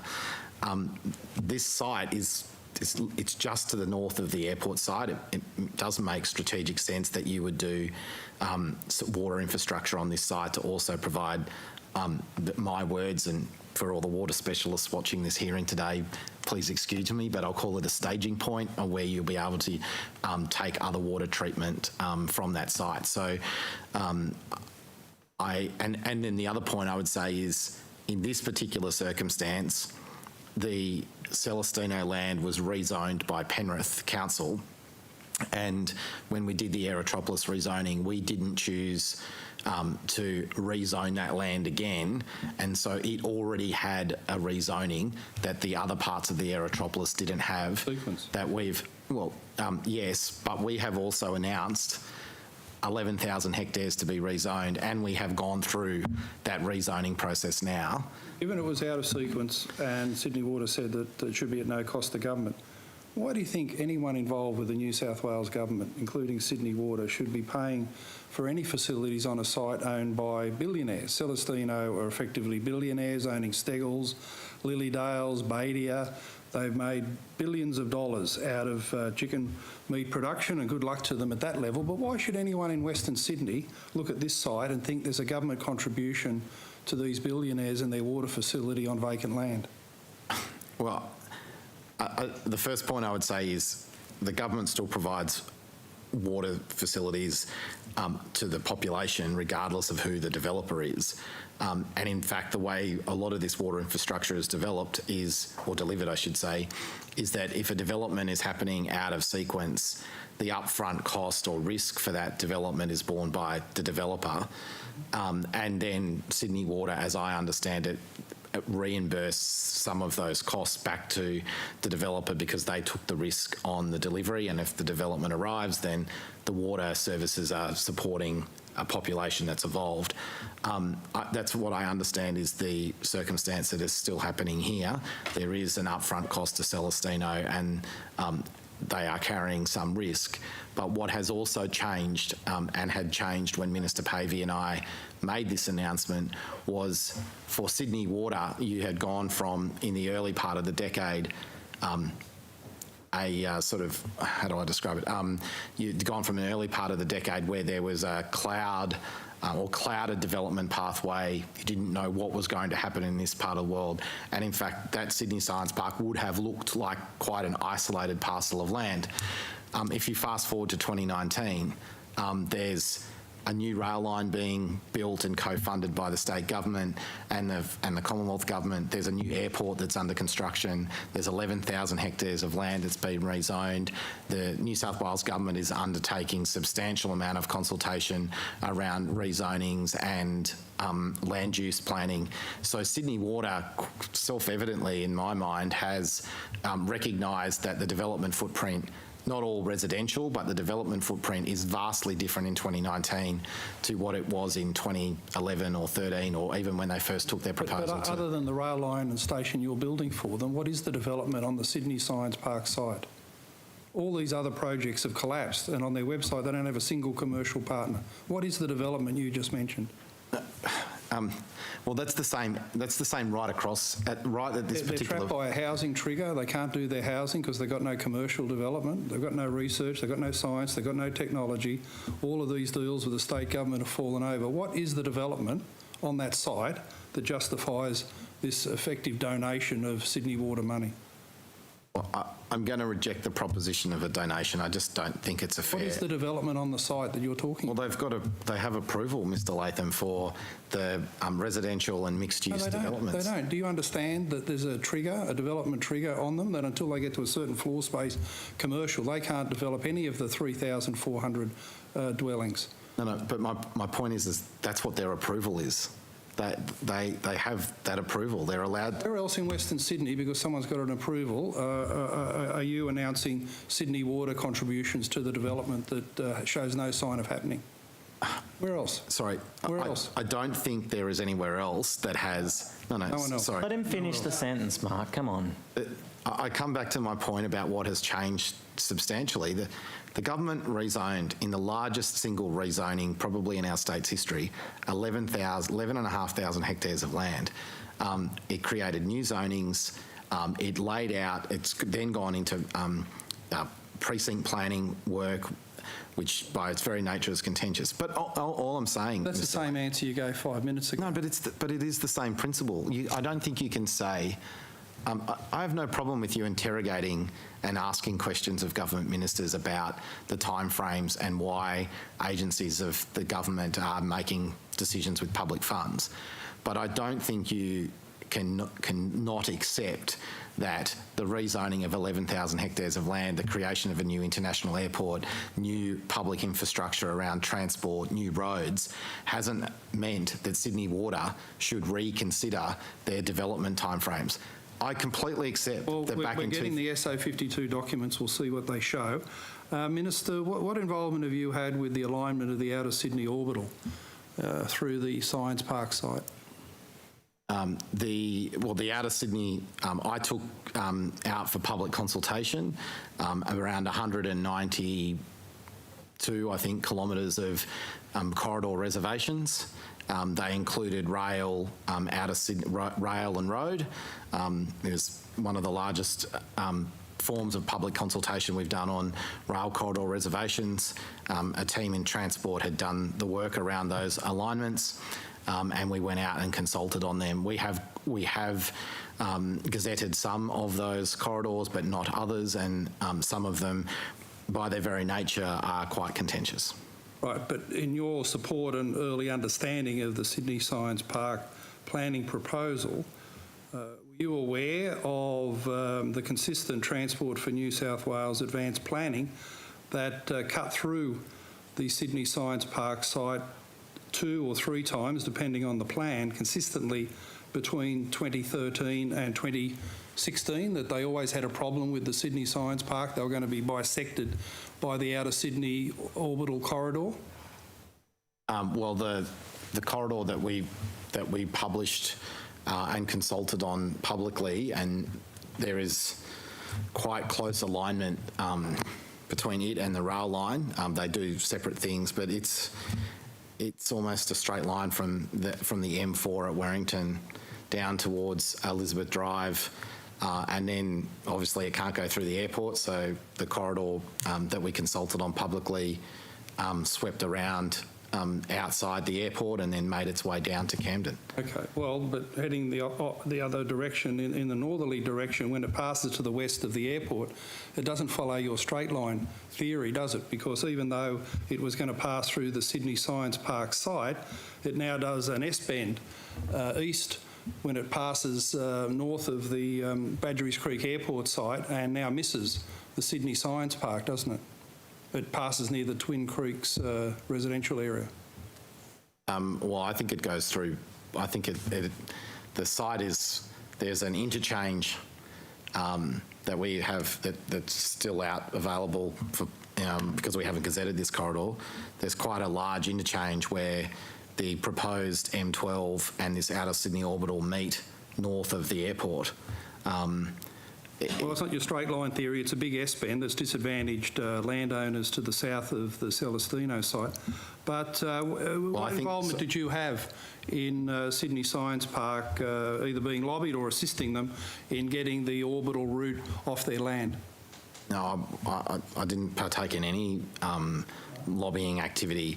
The corridor alignment, and particularly that interchange, there are very few locations where you can have an entry point into the airport, what is effectively a motorway, an M7 grade road on the outer edge of Sydney, to interact with a motorway grade road coming along the M12 corridor. Oh, that's right. There are only 2 places really in the final plans. You could either go to the north of the Sydney Science Park site just under the defence land at Orchard Hills, or you could bisect the site on the eastern side.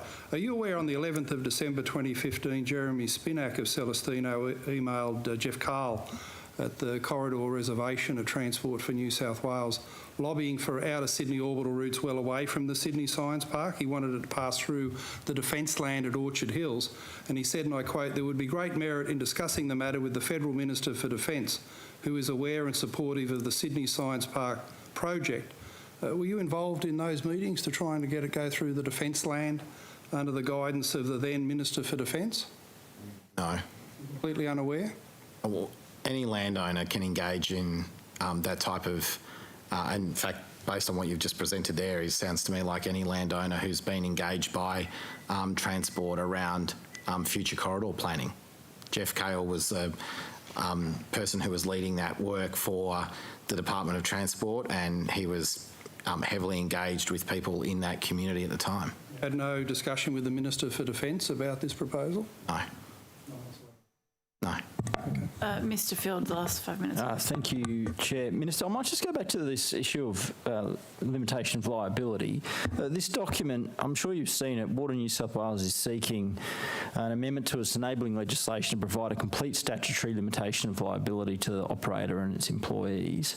And it cites the reasons being the increased risks faced by Water New South Wales relate to negligence, a duty to warn, trespass, nuisance, breach of statutory duty and vicarious liability. So we're not talking about legislation to enable the dam to be operated as flood mitigation. We're talking about them concerned, Water New South Wales concerned, that in the operation of the dam for flood mitigation, it results in an impact on a private property owner or someone downstream who feels they could sue the government essentially for impacts. That's what we're talking about here, right?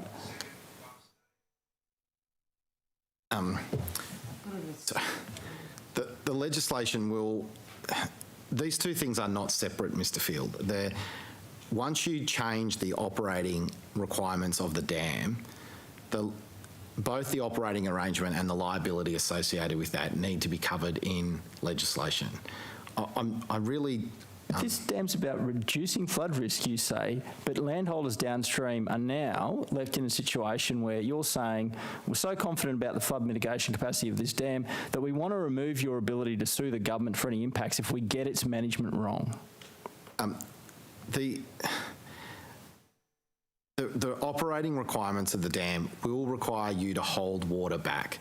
They will have operating requirements, and my expectation is that people will need to operate the dam within the requirements set out by it. I can't see a scenario where if a person doesn't abide, or the operator of the dam doesn't abide by that, where they have all of their liabilities removed. It's exactly what this document is requesting. Well, it may well be requesting that it's mitigated, but it's not saying that you should remove it. And by the way, the Parliament gets an opportunity to determine that. What I don't like about your line of questioning is that you're trying to use the legal operating arrangements of the dam as a way to suggest that the dam won't have any impact on flood mitigation. No, they're your words, not mine. I'm not suggesting that at all, Minister, but I'm happy to move on. We'll wait till we see the legislation. Has your office or you had any conversations with the Property Council of Australia about the proposal to raise the Warragamba Dam wall? They were an organisation that I had consulted with, along with many, many other organisations. When was the last time you spoke to the Property Council of Australia about the proposal? I don't think we ever met. I don't think we ever had a standalone meeting. I could be wrong about that. I'd have to check my diary. But definitely at events that I'd spoken at, the concept of the dam was raised regularly. Why would they have an interest? Because, I mean, they're interested in property development primarily, in future property development. So why would they be interested in the proposal? Well, I think the Property Council wanted to know whether raising the dam wall would allow more land to be developed in Western Sydney. My answer to them was no. Okay. So you have such a recollection that they asked that question and you gave a specific answer? Or are you being a bit rhetorical there?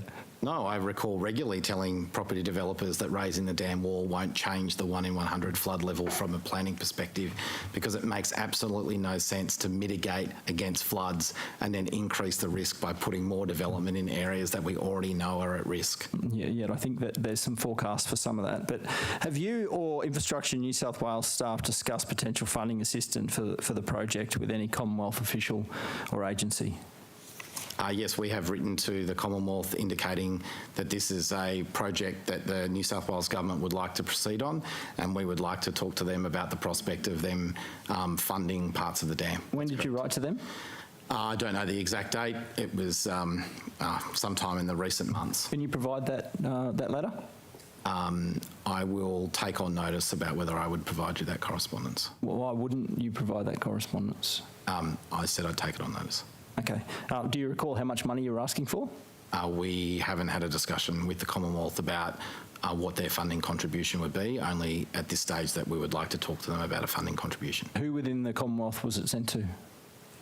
I'd have to check the exact person that we wrote the letter to. Mr. Draper, do you know who that letter went to? Well, point of order. He's taking it on notice. Yeah. So, yeah. I'm just saying. I'm just assisting the minister. Well, maybe we shortcut this. He has to write an answer to it. So Mr Draper's been asked, the minister's taken on notice, that's fine. Mr Draper's been asked a question, he's entitled to answer it. Mr Draper. My recollection, but I just want to go back and check, because there has been some portfolio changes in the Commonwealth Government. I think I wrote to Michael McCormack as the head of the Department of Regional Development, or whatever that title is. But I will go back and confirm who I wrote to. Okay, thank you, Minister. Thank you. So we've got about 7 minutes left, so we're going to split it, just with a couple of questions each. So we'll go to the opposition first, and then. Yep, and I really only have one. It's not. Minister, the Destination New South Wales, the most recent Destination New South Wales annual report says that there are no Aboriginal or Torres Strait Islander people working for Destination New South Wales. Does that remain the case? I'm going to have to.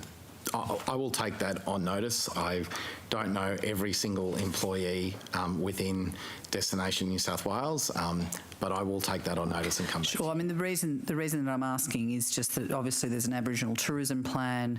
I'm very interested in the engagement of First Nations people within that, but just concerned that if there's still remains no Aboriginal people working within Destination I don't want New to South project Wales. an answer here, so I will take it on notice. The one thing I do want to say is that as part of our Visitor Economy 2030 strategy, we have substantially reweighted the importance of Indigenous tourism and utilising it as a product to drive visitor expenditure.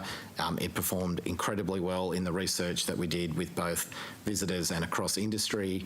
And I'd also like to draw to the committee's attention the new Feel New campaign that was launched in the last couple of days.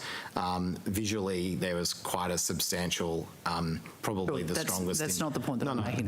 But I think you can ask the question about whether Destination New South Wales is employing any Indigenous people, but you then referenced an Indigenous tourism strategy, and I wanted to make very clear that under, particularly in this iteration of my time in the portfolio and under the new leadership that we have in Destination New South Wales, both the visitor economy strategy and our new branding campaign have, and appropriately in my view, much stronger weighting around Indigenous tourism.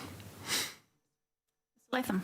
Thank you. Could I ask Mr Draper, if I could please, for the BCR on the Leppington line extension to Badgerys Creek as available to Infrastructure New South Wales?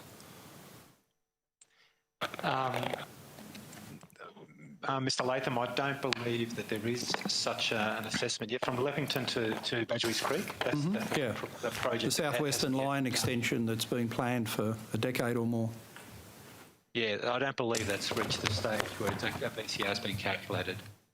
Nothing was made available in the negotiations about the city deal? From Leppington, no. But the line that was dealt with in the city deal was the St Mary's to the Aerotropolis. That's the one you were referring to earlier, which was 0.75. Yeah, okay. So you've got nothing on Leppington. Why then would Infrastructure Australia say that in their criticism of the St Mary's line and its lack of financial viability, why would they say that there were better alternatives that could have been pursued, mentioning the Leppington line as well as a possible Parramatta link?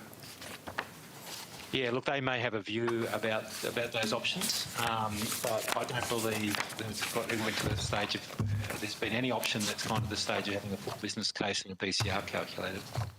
Okay, and to the Minister, what feedback have you had from the major airlines about their intention to locate at Badgerys Creek Airport?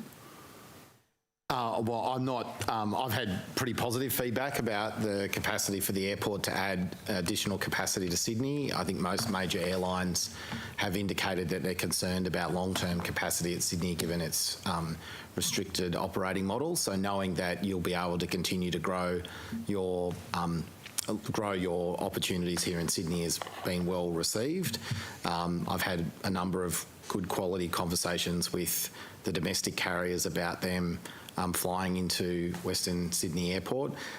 And I've also had a number of conversations with Western Sydney Airport, who they have expressed to me that they're getting positive responses from airlines that they talk to, although I will accept that I'm not privy to all of their conversations. It is their airport, not mine. Right. Have the airline said that for the viability of locating at Badgerys Creek, they'd like a fast rail link to the centre of Sydney? I haven't had a specific conversation with an airline that raises a fast rail link. I think they've all wanted to. They've all said the more connected the airport is to existing populations around it, the better it will work. There is 15 minutes for government questions. The government's very satisfied with the responses from the Minister, so we won't have any further questions. Thanks. Very complicated. Thank you, Minister, for your time today. We appreciate it, and thank you to all of the government officials who've joined us today. The Secretary will be in touch with all of you in relation to questions that were taken on notice, and there's 21 days to respond. Thank you. Thanks.